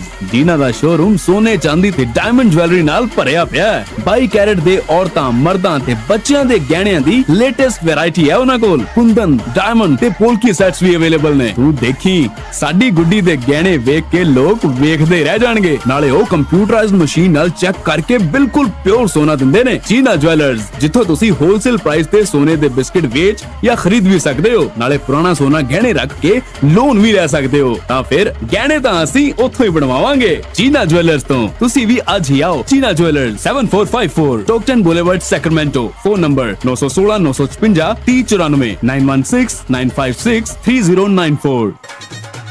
ਉਹ ਜੈਸਮੀਨ ਦੀ ਮੰਗਣੀ ਤਾਂ ਹੋ ਗਈ, ਹੁਣ ਜੀ ਕਰਦਾ ਪਰੀਆਂ ਵਾਂਗ ਵਿਆਹ ਕਰਾਂ ਆਪਣੀ ਧੀ ਦਾ। ਓਹੋ ਜੀ, ਫਿਕਰ ਨਾ ਕਰੋ, ਤੁਹਾਡੀ ਪਰੀ ਦੇ ਸਾਰੇ ਚਾਅ ਪੂਰੇ ਕਰਾਂਗੇ। ਸੈਕਰਾਮੈਂਟੋ 'ਚ ਹੁਣ ਖੁੱਲ ਗਿਆ ਗ੍ਰੈਂਡ ਪਵੇਲੀਅਨ ਬੈਂਕੁਏਟ ਹਾਲ। 1000 ਤੋਂ ਵੱਧ ਗੈਸਟ ਦੀ ਕੈਪੈਸਿਟੀ ਤੇ 300 ਪੈਟੀਓ ਵਾਲਾ ਹਾਲ ਹੈ ਇੱਥੇ। ਓਏ ਵਾਹ! ਐ ਹੀ ਨਹੀਂ, ਇੱਥੇ ਮੰਡਪ ਦਾ ਵੀ ਖਾਸ ਪ੍ਰਬੰਧ ਹੈ। ਮੁੰਡੇ ਕੁੜੀ ਦੇ ਤਿਆਰ ਹੋਣ ਲਈ ਵਧੀਆ ਖੁੱਲੇ ਡੁੱਲੇ ਰੂਮ। ਜੋੜੀ ਦੀ ਐਂਟਰੀ ਸਪੈਸ਼ਲ ਪੌੜੀਆਂ ਤੋਂ ਹੁੰਦੀ ਹੈ, ਪਰੀ ਕਹਾਣੀਆਂ ਵਾਂਗ। ਬਿਲਕੁਲ ਨਵਾਂ ਸਜਿਆ ਹਾਲ, ਨਾਲ ਹੀ ਦੂਜੇ ਹਾਲ 'ਚ ਜਾਗੋ ਜਾਂ ਪਾਰਟੀ ਵੀ ਕਰ ਸਕਦੇ ਹੋ। 300 ਮਹਿਮਾਨਾਂ ਦੇ ਬੈਠਣ ਦਾ ਖਾਸ ਪ੍ਰਬੰਧ।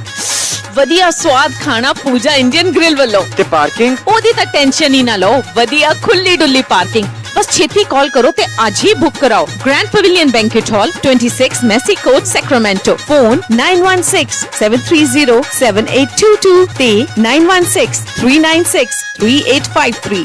ਯਾਦ ਰੱਖੋ, ਗ੍ਰੈਂਡ ਪਵੇਲੀਅਨ ਇਹ ਹੁਣ ਕੇਟਰਿੰਗ ਵੀ ਕਰਦੇ ਹਨ।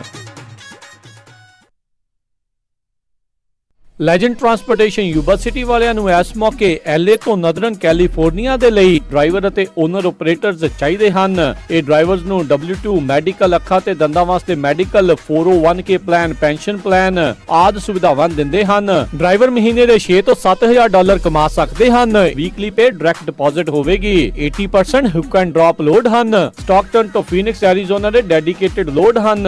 LA ਤੋਂ ਟੈਕਸਸ ਦੇ ਲੋਡਾਂ ਲਈ ਵੀ ਡਰਾਈਵਰ ਦੀ ਜ਼ਰੂਰਤ ਹੈ। ਕਾਲ 530 788 2588 530 788 2588 ਜਾਂ 855 210 2300। Legend transportation Yuba city. ਤੁਸੀਂ ਸੁਣ ਰਹੇ ਹੋ Punjabi radio USA KOBO Yuba city 1450 AM, KIID Sacramento 1470 AM, KWRU Fresno 1300 AM, KLHC Bakersfield 1350 AM।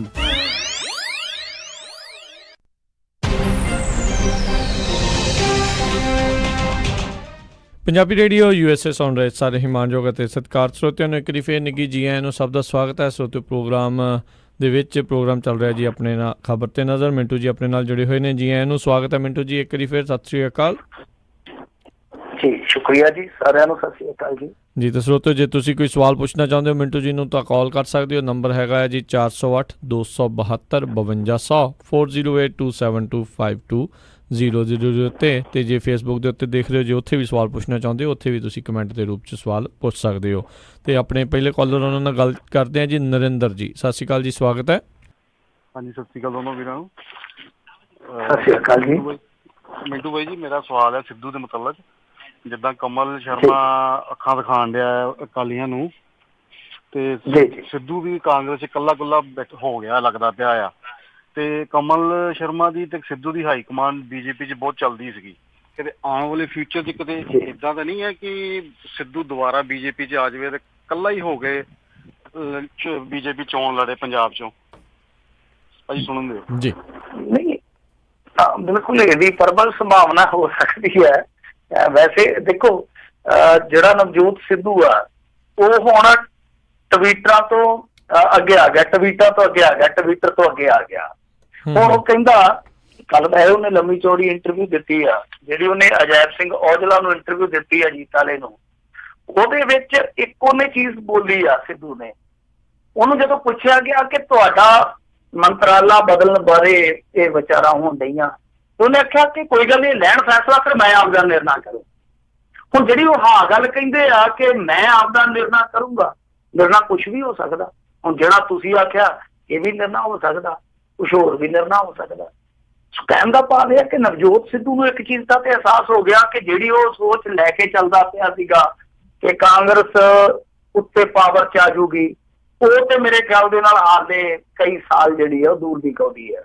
ਤਾਂ ਹੁਣ ਉਹਨੂੰ ਇਹ ਦੇਖਣਾ ਹੋਏਗਾ ਕਿ ਉਹਨੇ ਇੱਥੋਂ ਦੀ ਲੋਕਲ ਪੋਲਿਟਿਕਸ ਦੇ ਵਿੱਚ ਇੱਕ ਐਸੇ ਵਜੋਂ ਰਹਿਣਾ ਜਿਹਦੇ ਤੇ ਕਈ ਕਿਸਮ ਦੇ ਦਬਾਅ, ਜਿਹਦੇ ਤੇ ਕਈ ਕਿਸਮ ਦੀਆਂ ਪਾਬੰਦੀਆਂ ਰਹਿਣਗੀਆਂ, ਜਾਂ ਫਿਰ ਉਹ ਉਸ ਗਰੁੱਪ ਦੇ ਵਿੱਚ ਜਾਣਾ ਚਾਹੁੰਦਾ ਜਿੱਥੇ ਉਹਨੂੰ ਮਨ ਚਾਹੀ ਉਡਾਰੀ ਮਾਰਨ ਦਾ ਇੱਕ ਖੁੱਲਾ ਆਸਮਾਨ ਜਿਹੜਾ ਉਹ ਦੇ ਦਿੱਤਾ ਜਾਊਗਾ। ਤਾਂ ਮਨ ਚਾਹੀ ਉਡਾਰੀ ਕੀ ਆ ਕਿ ਪੰਜਾਬ ਦੇ ਵਿੱਚ ਤੂੰ ਪਾਈਲੇਟ ਕਰਨਾ। ਸੋ ਦੋਵਾਂ ਚੋਂ ਕਿਹੜਾ ਆਪਸ਼ਨ ਨਵਜੋਤ ਸਿੱਧੂ ਵਰਤਦਾ ਇਹਦਾ ਪਤਾ ਮੇਰੇ ਖਿਆਲ ਦੇ ਨਾਲ ਹਾਲ ਦੀ ਘੜੀ ਤੇ ਨਹੀਂ ਲੱਗਣਾ। ਪਰ ਜਿਵੇਂ ਜਿਵੇਂ ਸਮਾਂ ਲੰਘੂਗਾ, ਸਮਾਂ ਜਿਵੇਂ ਜਿਵੇਂ ਇੱਕ ਹਵਾ ਬਣ ਕੇ ਇਹ ਗਰਦ ਉਡਾਊਗਾ, ਤਾਂ ਫਿਰ ਉਸ ਤੋਂ ਬਾਅਦ ਥੱਲਿਓਂ ਇਹ ਚੀਜ਼ਾਂ ਜਿਹੜੀਆਂ ਨਿਕਲਣਗੀਆਂ। ਜਦੋਂ ਗਰਦ ਉੱਠ ਗਈ ਪਾਸੇ ਹੋ ਗਈ, ਉਸ ਤੋਂ ਬਾਅਦ ਇਹ ਚੀਜ਼ਾਂ ਨਿਕਲਣਗੀਆਂ। ਪਰ ਨਵਜੋਤ ਸਿੱਧੂ ਕੋਲ ਆਪਸ਼ਨ ਕਿਆ ਹੈਗਾ? ਨਵਜੋਤ ਸਿੱਧੂ ਦੀ ਮੰਗ ਤਾਂ ਜਿਹੜੀ ਆ ਉਹ ਕੌਮੀ ਪੋਲਿਟਿਕਸ 'ਚ ਰਹੂਗੀ ਹਾਲੇ। ਜੀ ਜੀ। ਅਗਲੇ ਕਾਲਰ ਨੇ ਆਪਣੇ ਨਾਲ ਜੁੜੇ ਹੋਏ ਬਰਿੰਦਰ ਜੀ। ਸਤਿ ਸ਼੍ਰੀ ਅਕਾਲ ਜੀ, ਸਵਾਗਤ ਹੈ। ਹਾਂਜੀ ਸਤਿ ਸ਼੍ਰੀ ਅਕਾਲ ਜੀ। ਭਾਜੀ ਮੈਂ ਤਾਂ ਥੋੜੀ ਜਿਹੀ ਮੂਰਤੀਆਂ ਬਾਰੇ ਗੱਲ ਕਰਨੀ ਸੀਗੀ। ਮੂਰਤੀਆਂ ਚਲੋ ਰੌਲਾ ਪਿਆ, ਇੱਥੇ ਵੀ ਮਿੰਟੂ ਸਾਹਿਬ ਨੇ ਵੀ ਦੱਸਿਆ, ਪਰ ਆਪਣੇ ਪੰਜਾਬ ਦੇ ਪਿੰਡਾਂ ਦੇ ਵਿੱਚ ਜੋ ਪੁਰਾਣੀਆਂ ਮਕਾਨ ਹੁੰਦੇ ਸੀ, ਮੈਂ ਆਮ ਦੇਖਿਆ, ਮੇਰੀ ਉਮਰ ਵੀ 52-53 ਸਾਲ ਦੀ ਹੋ ਗਈ ਆ ਹੁਣ, ਆਮ ਉਹ ਜਾਲੀਆਂ ਦੇ ਵਿੱਚ ਫੋਟੋਆਂ ਲਾਈਆਂ ਸੀ ਲੋਕਾਂ ਨੇ, ਆਮ ਕੋਈ ਨਹੀਂ ਸੀ ਕੁਛ ਕਰਦਾ। ਜਿਹੜੇ ਜਾਗਰੂਕ ਕੁਛ ਇੱਕ ਸੀਗੇ ਬੰਦੇ ਉਹ ਕਹਿੰਦੇ ਹੁੰਦੇ ਸੀ। ਤਾਂ ਹੁਣ ਘਰਾਂ ਦੇ ਵਿੱਚ ਆਪਣੇ ਗੁਰਪ੍ਰੀਤ ਜੀ ਤੁਸੀਂ ਵੀ ਸਰਦਾਰ ਆ, ਮੈਂ ਵੀ ਸਰਦਾਰ ਆ, ਘਰਾਂ ਦੇ ਵਿੱਚ ਆਮ ਲੋਕਾਂ ਨੇ ਫੋਟੋਆਂ ਰੱਖੀਆਂ, ਉਹਨਾਂ ਨੂੰ ਕਦੋਂ ਆਪਾਂ ਠਾਵਾਂਗੇ, ਕਦੋਂ ਆਪਾਂ ਨੂੰ ਅਕਲ ਆਊਗੀ? ਮੇਰਾ ਤਾਂ ਇਹੀ ਆ ਸਾਰੇ ਵੀਰਾਂ ਭੈਣਾਂ ਨੂੰ ਜਿਹੜੇ ਸੁਣਦੇ ਆ ਤੇ ਪਲੀਜ਼ ਮੱਥਾ ਟੇਕੋ ਗੁਰੂ ਗ੍ਰੰਥ ਸਾਹਿਬ ਨੂੰ। ਜੇ ਤੁਸੀਂ ਕੈਲੰਡਰ ਲਾਉਣੇ ਆ ਤਾਂ ਬਾਣੀ ਦੇ ਸ਼ਬਦ ਲਿਖੋ, ਲਾ ਲਾ, ਉਹ ਨਾਲੇ ਪੜ੍ਹੋ ਤੇ ਉਹ ਵਧੀਆ ਰਹੂਗਾ। ਪਰ ਪਤਾ ਨਹੀਂ, ਮੈਂ ਤਾਂ ਇਹ ਬੇਨਤੀ ਕਰ ਸਕਦਾ, ਹੋਰ ਮੈਂ ਕੋਈ ਬੜਾ ਵੱਡਾ ਗਿਆਨੀ ਗੁਣੀ ਤਾਂ ਹੈ ਨਹੀਂਗਾ। ਪਰ ਆ ਤੁਸੀਂ ਮਿੰਟੂ ਸਾਹਿਬ ਜੀ ਇੱਥੇ ਰੌਲਾ ਤੁਸੀਂ ਵੀ ਪਾਓ ਇਸ ਸਪੋਰਟ ਤੋਂ ਬਦਲੇ ਜਿਹੜੀ ਸਾਡੇ ਇਲਾਕੇ 'ਚ ਹੋਈ ਆ। ਥੈਂਕ ਯੂ ਜੀ, ਧੰਨਵਾਦ।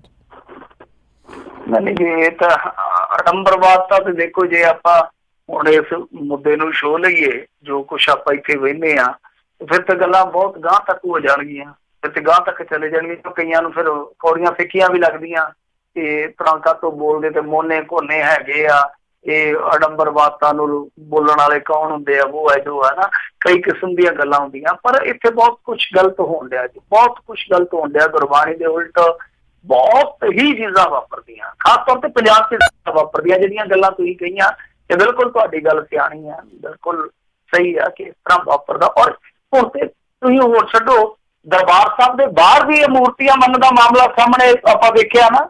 ਪਰ ਥੋੜਾ ਸਮਾਂ ਪਹਿਲਾਂ ਦਰਬਾਰ ਸਾਹਿਬ ਦੇ ਬਾਹਰ ਮੂਰਤੀਆਂ ਵਿਕਦਿਆਂ ਦੀਆਂ ਫੋਟੋਆਂ ਅਖਬਾਰ 'ਚ ਲੱਗੀਆਂ ਸੀਗੀਆਂ। ਤੇ ਜੇ ਇੱਥੋਂ ਤੱਕ ਗੱਲ ਚਲੇਗੀ ਆ ਤਾਂ ਫਿਰ ਇਹਦਾ ਮਤਲਬ ਹੈ ਕਿ ਕੁਛ ਨਾ ਕੁਛ ਤੇ ਗਲਤ ਹੋਣ ਡਿਆ। ਵਾਕਿਆ ਜਾਗਰਤ ਹੋਣਾ ਚਾਹੀਦਾ। ਜਾਗਰਤੀ ਦੀ ਉਹ ਗੱਲ ਆ ਕਿ ਏਡੀ ਵੱਡੀ ਮਹਾਨ ਫਿਲਾਸਫੀ ਤੁਹਾਡੇ ਕੋਲ ਆ ਤੇ ਤੁਸੀਂ ਜੇ ਫਿਰ ਵੀ ਇਹੀ ਰੂੜੀਵਾਦੀ ਪਰੰਪਰਾਵਾਂ 'ਚ ਇਹੀ ਗਟੀਆਂ ਨੂੰ ਸੀ ਫਸੇ ਰਹਿਣਾ ਤੇ ਫਿਰ ਤੇ ਭਾਈ ਤੁਹਾਡੀ ਬਦਕਿਸਮਤੀ ਆ। ਜੀ ਜੀ ਜੀ। ਅਗਲੇ ਕਾਲਰ ਆਪਣੇ ਨਾਲ ਜੁੜੇ ਨੇ ਮਨਜੀਤ ਜੀ। ਸਤਿ ਸ਼੍ਰੀ ਅਕਾਲ ਜੀ। ਹਾਂਜੀ ਸਤਿ ਸ਼੍ਰੀ ਅਕਾਲ ਜੀ। ਲਾਈਨ ਨਾ ਕੱਟੀ, ਮੇਰੇ 2-3 ਸਵਾਲ ਹਮੇਸ਼ਾ ਭਾਈ ਲਾਈਨ ਕੱਟੀ ਜਾਂਦੀ ਇੱਕ ਸਾਲ ਦੇ ਬਾਅਦ ਹੀ। ਨੰਬਰ 1, ਮੈਂ ਜਿਹੜਾ DSP ਹੋਣੇ ਨੇ ਕੇਸ ਚਲਾਉਣਾ ਹੋਏ ਤੇ ਉਹਨੇ ਲੱਖਾਂ ਮੁੰਡੇ ਪੰਜਾਬ ਦੇ ਮਰਵਾ ਛੱਡੇ ਸੀ, ਕਿਹੜੇ ਕਿਹੜੇ ਜ਼ੁਲਮ ਉਹਨੇ ਕੀਤੇ ਨੇ, ਕੀ ਉਹਦਾ ਜ਼ੁਲਮਾਂ ਦਾ ਹਿਸਾਬ ਹੋਏਗਾ ਇਹਦਾ? ਤੇ ਦੂਸਰਾ, ਜਿਹੜਾ ਮੂਰਤੀ ਪੂਜਾ ਹੈ ਉਹ ਸਿੱਖ ਧਰਮ ਵਿੱਚ ਤਾਂ ਮੂਰਤੀ ਪੂਜਾ ਦਾ ਕੋਈ ਨਾਂ ਨਹੀਂ ਹੈਗਾ। ਜਿਹੜਾ ਵੀ ਗਵਰਨਮੈਂਟ ਉਹਨਾਂ ਨੂੰ ਬੜਾਵਾ ਦਿੰਦੀ ਹੈ RSS ਤੇ, ਉਹ ਜਾ ਕੇ ਪਹਿਲੇ ਵੀ ਉਹਨਾਂ ਨੇ ਮੂਰਤੀ ਸਥਾਪਿਤ ਕੀਤੀ ਜਾਵੇ। ਹੁਣ ਉਹ ਜਿਹੜਾ ਮੰਦਿਰ ਪਿੱਛੇ ਬਣਾਇਆ ਬਾਬਾ ਦੀਪ ਸਿੰਘ ਦੇ ਬੈਕ ਸਾਈਡ ਤੇ, ਇਹ ਸਿਰਫ RSS ਦੀ ਟੱਕਰ ਵਾਸਤੇ ਬਣਿਆ ਰਿਹਾ ਇੱਕ ਰਸਤਾ ਉਹ ਖੁੱਲ੍ਹ ਆਇਆ। ਤੇ ਮੈਂ ਚਾਹਾਂਗਾ ਕਿ ਹੁਣ ਜਿਹੜਾ ਪੰਜਾਬ ਵਿੱਚ ਰਾਜ ਉਸੇ ਦਾ ਦੁਬਾਰਾ ਆ ਗਿਆ, ਜਿਹਨੇ ਪਹਿਲੇ ਕੁਛ ਨਹੀਂ ਕੀਤਾ ਤੇ ਹੁਣ ਕੀ ਕਰੇਗਾ? ਜੀ ਕੈਪਟਨ। ਹਾਂਜੀ ਸੀ ਇਹਨਾਂ ਦੇ ਸਵਾਲ ਸੀਗੇ, ਮਾੜਾ ਜਿਹਾ ਰਿਪੀਟ ਕਰੋ। ਇੱਕ ਤਾਂ ਕਿਸੇ DSP ਦੀ ਗੱਲ ਕਰਦੇ ਸੀ, ਉਹ ਮੈਨੂੰ ਨਹੀਂ ਪਤਾ ਲੱਗਾ। ਦੂਜਾ ਮੂਰਤੀ ਪੂਜਾ ਦੀ ਉਹਨਾਂ ਨੇ ਗੱਲ ਕੀਤੀ ਸੀ, ਤੇ ਤੀਜੇ ਤੇ ਕਹਿੰਦੇ ਵੀ ਰਾਜ ਮੁੜ ਕੇ ਦੁਬਾਰਾ ਉਹਨਾਂ ਦਾ ਆ ਗਿਆ, ਜਿਨ੍ਹਾਂ ਨੇ ਕੁਛ ਵੀ ਅਜੇ ਤੱਕ ਨਹੀਂ ਕੀਤਾ। ਮੈਨੂੰ ਲੱਗਦਾ ਉਹ ਵਿਧਾਨ ਸਭਾ ਤੇ ਲੋਕ ਸਭਾ ਦੀਆਂ ਚੋਣਾਂ ਨੂੰ ਕਦੇ ਇਕੱਠੇ ਕਰਕੇ ਦੇਖ ਰਹੇ ਨੇ। ਜੀ ਜੀ ਜੀ ਜੀ ਨਹੀਂ ਦੇਖੋ, ਹੁਣ ਰਾਜ ਤੇ ਜਿਹੜਾ ਆ ਗਿਆ ਉਹ ਬਰਦਾਸ਼ਤ ਕਰਨਾ ਹੀ ਪਊਗਾ। ਫਟੀ ਆਉਂਦੇ ਨਾ, ਫਸੀ ਨੂੰ ਫਟਕਣ ਕਾਹਦੀ ਆ।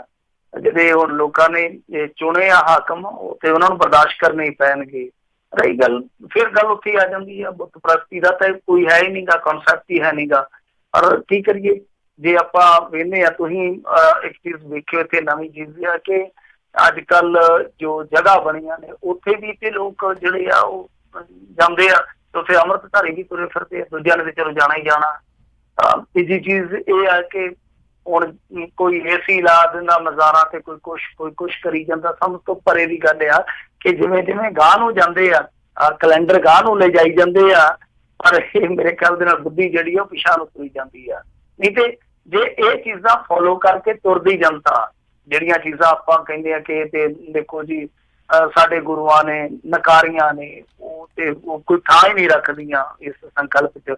ਤੇ ਫਿਰ ਆ ਜਿਹੜੇ ਸਾਡੇ ਪੰਜਾਬ ਦੀ ਧਰਤੀ ਤੇ ਬਾਈਕਾਟ ਹੁੰਦੇ ਦਲਿਤਾਂ ਦੇ, ਐਸੇ ਦਲਿਤ ਹੈ ਹੀ ਨਹੀਂ, ਇਹ ਚੀਜ਼ ਵੀ ਹੈ ਨਹੀਂ, ਇਹ ਤਾਂ ਵਰਗੀਕਰਨ ਤੇ ਹੈ ਹੀ ਨਹੀਂ ਗਾ ਇਸ ਸੰਕਲਪ 'ਚ। ਤੇ ਫਿਰ ਉੱਠ ਕੇ ਜਿਹੜੇ ਬਾਈਕਾਟ ਕਰ ਦਿੰਦੇ ਆ ਗਰੀਬਾਂ ਦੇ, ਇਹਨਾਂ ਦੇ ਨਾਲ ਵਰਤਣਾ ਹੀ ਨਹੀਂ ਕਿਸੇ ਨੇ, ਉਹ ਨਾ ਹੁੰਦੇ। ਇਹ ਸਾਰੀਆਂ ਚੀਜ਼ਾਂ ਸੋਚੀਆਂ ਹੁੰਦੀਆਂ, ਵਿਚਾਰੀਆਂ ਹੁੰਦੀਆਂ। ਸੋ ਬਹੁਤ ਕੁਛ ਆ ਜਿਹੜੇ ਚੀਜ਼ਾਂ ਨੂੰ ਸੁਧਾਰਨ ਦੀ ਜ਼ਰੂਰਤ ਆ। ਮੇਰੇ ਖਿਆਲ ਦੇ ਨਾਲ ਜੇ ਚੀਜ਼ਾਂ ਦੀ SGPC ਨੇ ਚੰਗੀ ਤਰ੍ਹਾਂ ਇਹਨਾਂ ਨੇ ਸਮਝ ਪਾ ਲਈ ਹੁੰਦੀ ਕਿ ਕਿਵੇਂ ਢਾਹ ਲੱਗਦੀ ਪਈ ਆ, ਜੇ ਇਹ ਗਲਤ ਢਾਏ ਨਾ ਚੜੇ ਹੁੰਦੇ ਆਪ, ਤਾਂ ਬਹੁਤ ਹੱਦ ਤੱਕ ਇਹ ਚੀਜ਼ਾਂ ਠੀਕ ਕੀਤੀਆਂ ਜਾ ਸਕਦੀਆਂ ਸੀ। ਪਰ ਹੁਣ ਤੇ ਤੁਸੀਂ ਆਪ ਹੀ ਦੇਖ ਲਓ ਕਿ ਹਜ਼ੂਰ ਸਾਹਿਬ ਕੀ ਕੁਛ ਹੁੰਦਾ, ਪਟਨਾ ਸਾਹਿਬ ਉੱਥੇ ਅਲੱਗ ਚੀਜ਼ਾਂ ਨੇ, ਦਿੱਲੀ 'ਚ ਅਲੱਗ ਚੀਜ਼ਾਂ ਨੇ, ਇੱਥੇ ਅਲੱਗ ਚੀਜ਼ਾਂ ਨੇ, ਗਾਹ ਸੰਪਰਦਾਵਾਂ ਨੇ, ਉੱਥੇ ਕੀ ਕੁਛ ਹੁੰਦਾ। ਇਹ ਤੇ ਜਿੰਨਾ ਕੁਛ ਫਰੋਲੋਗੇ ਉਹਨਾਂ ਕੁਛ ਗਾਹ ਨਿਗਾਹ ਨਿਕਲੀ ਜਾਣਾ। ਜੀ ਜੀ ਅਗਲੇ ਕਾਲਰ ਆਪਣੇ ਨਾਲ ਜੁੜੇ ਨੇ ਜੀ, ਹਰਜਿੰਦਰ ਜੀ। ਸਤਿ ਸ਼੍ਰੀ ਅਕਾਲ ਜੀ। ਹਾਂਜੀ ਸਤਿ ਸ਼੍ਰੀ ਅਕਾਲ ਜੀ। ਸਤਿ ਸ਼੍ਰੀ ਅਕਾਲ। ਹਾਂਜੀ ਮੇਰਾ ਸਵਾਲ ਹੈਗਾ ਵੀ ਆਪਣੀ ਇੰਡੀਅਨ ਸਿਆਸਤ ਮੁਸਲਮਾਨਾਂ ਟਾਈਪ ਦੇ ਲੋਕ ਤੇ ਭ੍ਰਿਸ਼ਟ ਲੋਕ ਇੰਨੇ ਦਿਨੋਂ ਦਿਨ ਗਿਣਤੀ ਵੱਧ ਰਹੀ ਹੈ, ਤੇ ਇਹਨੂੰ ਕਿਤੇ ਜਾ ਕੇ ਬੰਨ ਲੱਗੂਗਾ ਜਾਂ ਵੀ ਇਸੇ ਤਰ੍ਹਾਂ ਕੰਮ ਕਦੋਂ ਤੱਕ ਚੱਲੀ ਜਾਊਗਾ? ਇਹਦਾ ਸਵਾਲ ਜਿਹੜੇ ਮਿੰਟੂ ਜੀ। ਨਹੀਂ ਦੇਖੋ, ਇਹ ਤਾਂ ਮੁਸ਼ਕਲ ਜਾਪਦਾ। ਮੇਰੇ ਖਿਆਲ ਦੇ ਨਾਲ ਅਗਲੇ ਇਲੈਕਸ਼ਨ ਨੂੰ 50 ਵੱਜ ਜਾਣੀ ਹੈ, 50% ਹੋ ਜਾਣਗੇ। ਕਿ 42-43 ਹੋਏ ਪਏ ਆ, ਅਗਲੀ ਵਾਰ ਨੂੰ 50% ਹੋ ਜਾਣਗੇ। ਉਹਦਾ ਇੱਕ ਕਾਰਨ ਕੀ ਆ ਕਿ ਦੇਖੋ ਬਹੁਤ ਸਮਾਂ ਪਹਿਲਾਂ ਜੇ ਆਪਾਂ ਦੇਖੀਏ ਭਾਰਤੀ ਰਾਜਨੀਤੀ ਨੂੰ, ਤੇ ਚਲੋ ਇਹਨਾਂ ਨੇ ਗੁੰਡੇ ਰੱਖੇ ਹੁੰਦੇ ਸੀਗੇ। ਉਹ ਗੁੰਡੇ ਜਦੋਂ ਕੰਮ ਕਰਦੇ ਸੀਗੇ, ਹੌਲੀ ਹੌਲੀ ਜਿਹੜੇ ਕੰਮ 'ਚ ਬੰਦਾ ਪੈਂਦਾ ਗਾ ਉਹਨੂੰ ਭੇਤ ਆ ਜਾਂਦਾ। ਉਹਨਾਂ ਨੇ ਭੇਤ ਪਾ ਲਿਆ ਕਿ ਇਹ ਕੰਮ ਸੌਖਾ ਵਧੀਆ ਤਰੀਕਾ, ਨਾਲੇ ਜੋ ਬਲੈਕ ਮਨੀ ਆ ਉਹ ਵਾਈਟ ਹੋ ਜਾਂਦੀ ਆ, ਨਾਲੇ ਤੁਸੀਂ ਖੁਦ ਹੀ ਕਾਨੂੰਨ ਬਣਨ ਵਾਲਿਆਂ 'ਚ ਖੜ ਜਾਂਦੇ, ਕਾਨੂੰਨ ਤੁਹਾਡਾ ਕੀ ਵਿਗਾੜੂਗਾ। ਤੇ ਅੱਜ ਦੀ ਤਾਰੀਖ ਦੇ ਵਿੱਚ ਜਿਹੜੇ ਏਦਾਂ ਦੇ ਲੋਕ ਆ, ਉਹਨਾਂ ਦੀ ਜਿੱਤਣ ਦੀ ਸੰਭਾਵਨਾ ਜਿਹੜੀ ਆ ਉਹ ਸਾਫ਼ ਸੁਥਰੀ ਛਵੀ ਵਾਲਿਆਂ ਦੇ ਮੁਕਾਬਲੇ 10% ਵੱਧ ਆ।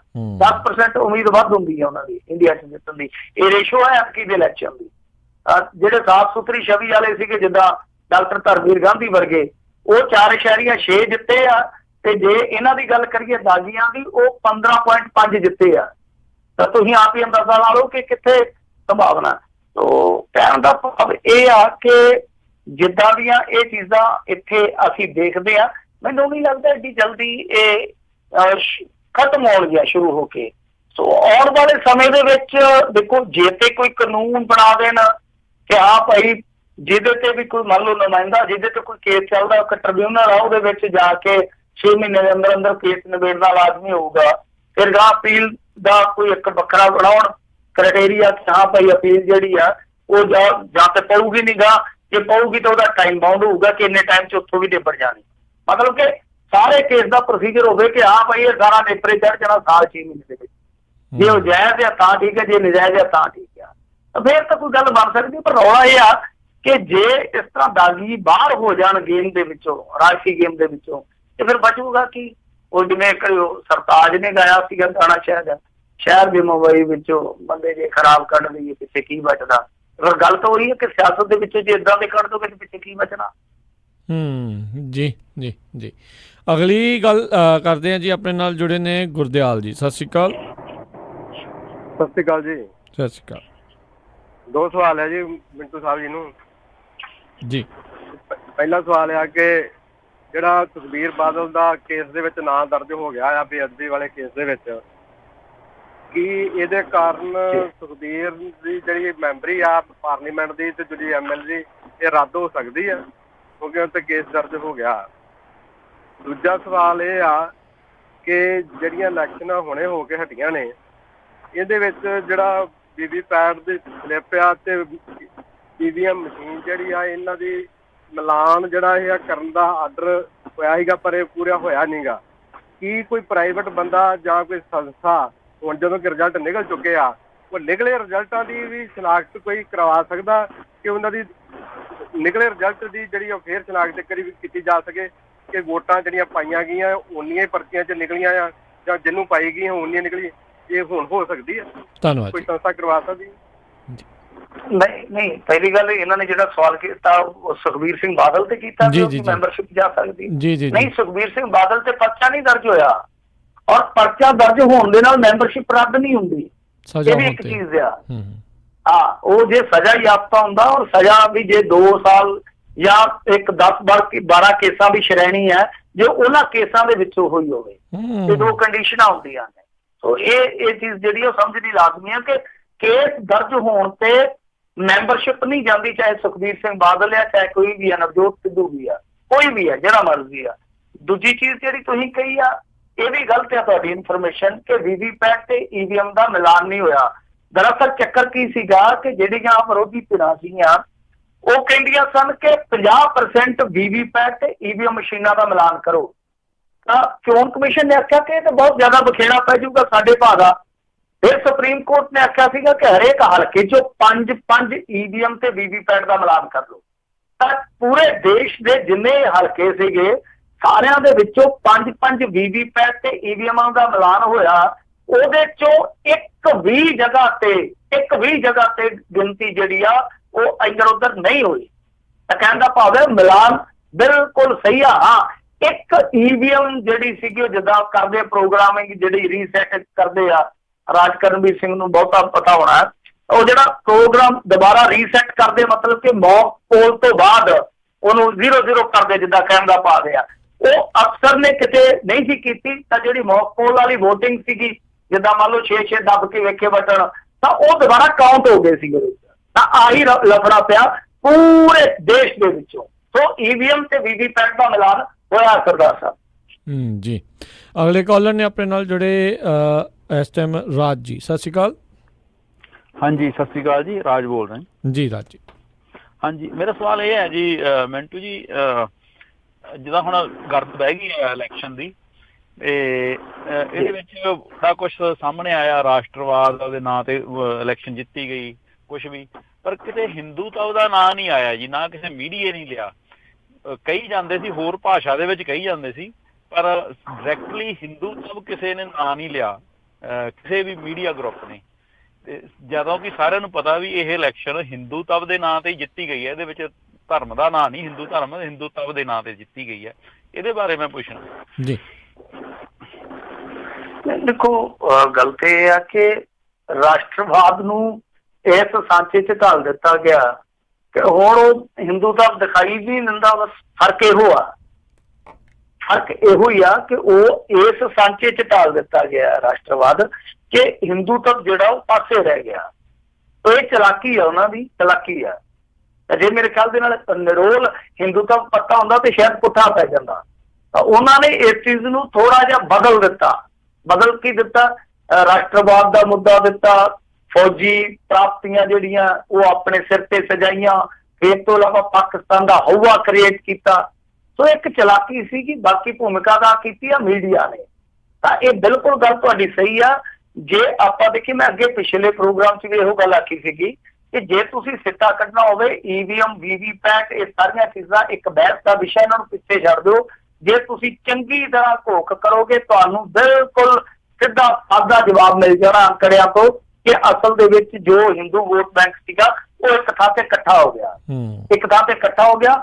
ਜਿਹੜੀ ਜਾਤ ਆਧਾਰਿਤ ਰਾਜਨੀਤੀ ਸੀ ਉਹ ਕਲੈਪਸ ਕਰ ਗਈ। ਛੋਟੀਆਂ ਕਾਸਤਾਂ ਸੀ ਜਿਹੜੀਆਂ, ਜਿਨ੍ਹਾਂ ਨੂੰ ਪਛੜੇ ਵਰਗ ਕਹਿੰਦੇ, ਮਾਫ ਕਰਨਾ, ਜਦੋਂ ਆਪਾਂ ਕਾਸਟਿਜ਼ਮ ਦੀ ਗੱਲ ਕਰਦੇ ਹਾਂ ਤਾਂ ਮਨ ਨੂੰ ਕੁਝ ਹੋਰ ਹੀ ਹੁੰਦਾ ਕਿ ਕੀ ਇਹ ਪੰਗਾ ਪਿਆ ਹੋਇਆ।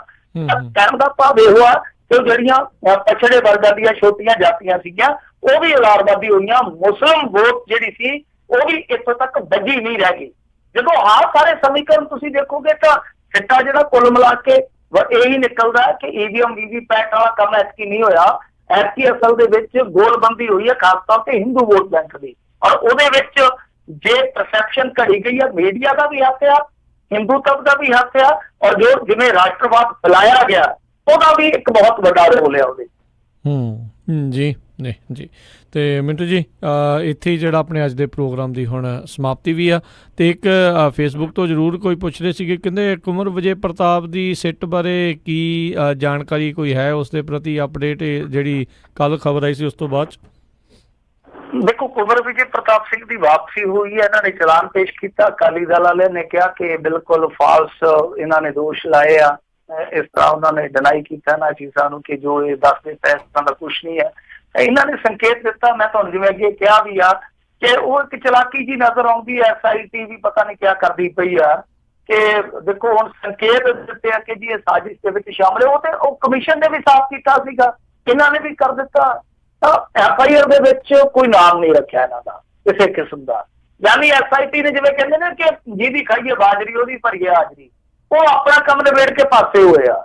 ਤਾਂ ਇਹਨਾਂ ਨੂੰ ਕਿੱਦਾਂ ਉਹ FIR 'ਚ ਸ਼ਾਮਲ ਕਰਦੇ ਆ ਜਿਨ੍ਹਾਂ ਦੇ ਨਾਂ ਲਏ ਜਾ ਰਹੇ ਆ ਕਿ ਬਾਦਲ ਜਾਂ ਛੋਟੇ ਬਾਦਲ ਜਾਂ ਸੁਮੇਧ ਸੈਣੀ ਇਹ ਸਾਜ਼ਿਸ਼ ਦੇ ਵਿੱਚ ਸੀਗੇ, ਫਿਰ ਡੇਰੇਦਾਰ ਖੁਦ ਇਸ ਸਾਜ਼ਿਸ਼ 'ਚ ਸ਼ਾਮਲ ਸੀਗਾ। ਯਾਨੀ ਉਹ ਗੱਲਾਂ ਨੇ ਕਹਿਣ ਦੀਆਂ, ਤਾਂ ਉਹ ਸਾਬਤ ਕਿਵੇਂ ਕੀਤਾ ਜਾਊਗਾ? ਇਹ ਇੱਕ ਬਹੁਤ ਵੱਡੀ ਚੁਣੌਤੀ ਆ, ਬਹੁਤ ਵੱਡੀ ਚੁਣੌਤੀ ਆ। ਏਦਾਂ ਦੇ ਸੰਕੇਤ ਜਿਹੜੇ ਉਹ ਤਾਂ ਕਮਿਸ਼ਨ ਵੀ ਦੇ ਕੇ ਗਿਆ ਸੀਗਾ। ਹੁਣ ਦੇਖਦੇ ਆ ਕਿ ਕੀ ਬਣਦਾ। ਕੁੰਵਰ ਵਿਜੇ ਪ੍ਰਤਾਪ ਆਇਆ ਤਾਂ ਹੈ, ਪਰ ਕੁੰਵਰ ਵਿਜੇ ਪ੍ਰਤਾਪ ਕੱਲਾ ਸਾਰਾ ਕੁਝ ਕੀ ਕਰ ਲੂਗਾ, ਮੈਨੂੰ ਤਾਂ ਸਮਝ ਤੋਂ ਬਾਹਰ ਆ। ਔਰ ਦੂਜੀ ਚੀਜ਼ ਤੇ ਮੈਂ ਤੇ ਕਦੇ ਕਦੇ ਇਹ ਵੀ ਸੋਚਦਾ ਕਿ ਹੋ ਸਕਦਾ ਕਿ ਜਿੱਦਾਂ ਤੁਸੀਂ ਮੰਨ ਕੇ ਚੱਲਦੇ ਪਏ ਕਿ ਭਾਜਪਾ ਆਪਣੇ ਦਮ ਤੇ ਪੰਜਾਬ 'ਚ ਆਉਣ ਦੀ ਤਿਆਰੀ ਕਰਦੀ ਹੋ ਸਕਦੀ ਆ, ਤੇ ਜੇ ਉਹ ਇਹ ਧਾਰ ਲਵੇ ਤੇ ਫਿਰ ਕਿਸੇ ਦੀ ਗਿੱਚੀ ਮਰੋੜਨੀ ਉਹਨਾਂ ਲਈ ਔਖੀ ਨਹੀਂ। ਮਤਲਬ ਕਿ ਕਿਸੇ ਦੇ ਥਰੂ ਇਹਨਾਂ ਤੇ ਦਬਾਅ ਏਦਾਂ ਵੀ ਪਾਇਆ ਜਾ ਸਕਦਾ। ਬਿਲਕੁਲ ਜੀ, ਮੋਢੇ ਕਿਸੇ ਦੇ, ਬੰਦੂਕ ਕਿਸੇ ਦੀ ਤੇ ਨਿਸ਼ਾਨਾ ਕਿਸੇ ਹੋਰ, ਤੇ ਇਹ ਤਾਂ ਅਕਸਰ ਰਾਜਨੀਤੀ ਦੇ ਵਿੱਚ ਦੇਖਿਆ ਹੀ ਜਾਂਦਾ ਹੈ। ਸੋ ਦੇਖਦੇ ਆਉਣ ਵਾਲੇ ਸਮੇਂ ਦੇ ਵਿੱਚ ਇੱਥੇ ਬਣਦਾ ਕੀ ਆ। ਬਹੁਤ ਬਹੁਤ ਧੰਨਵਾਦ ਮਿੰਟੂ ਜੀ, ਤੁਸੀਂ ਸਾਡੇ ਨਾਲ ਜੁੜੇ ਇਹਨਾਂ ਖਬਰਾਂ ਦੇ ਜਿਹੜੇ ਬਾਰੇ ਤੁਸੀਂ ਜਾਣਕਾਰੀਆਂ ਦਿੱਤੀਆਂ ਤੇ ਨਾਲ ਦੇ ਨਾਲ ਸਰੋਤਿਆਂ ਦੇ ਸਵਾਲਾਂ ਦੇ ਜਵਾਬ ਦਿੱਤੇ। ਬੜੀ ਮਿਹਰਬਾਨੀ, ਪਿਆਰ ਭਰੀ ਸਤਿ ਸ਼੍ਰੀ ਅਕਾਲ ਜੀ। ਸਤਿ ਸ਼੍ਰੀ ਅਕਾਲ ਜੀ। ਤੇ ਸਰੋਤਿਓ, ਇੱਥੇ ਹੀ ਜਿਹੜਾ ਆ ਉਹ ਆਪਣਾ ਅੱਜ ਦਾ ਪ੍ਰੋਗਰਾਮ ਖਬਰ ਤੇ ਨਜ਼ਰ ਸਮਾਪਤ ਆ। ਮਿਲਦੇ ਹਾਂ ਅਗਲੀ ਵਾਰ, ਉਦੋਂ ਤੱਕ ਲਈ ਮੇਰੇ ਵੱਲੋਂ ਵੀ ਪਿਆਰ ਭਰੀ ਨਿੱਘੀ ਸਤਿ ਸ਼੍ਰੀ ਅਕਾਲ। ਜਿਉਂਦੇ ਵਾਸਤੇ ਰਹੋ, ਹੱਸਦੇ ਖੇਲਦੇ ਰਹੋ, ਸੁਣਦੇ ਰਹੋ ਪੰਜਾਬੀ ਰੇਡੀਓ USA।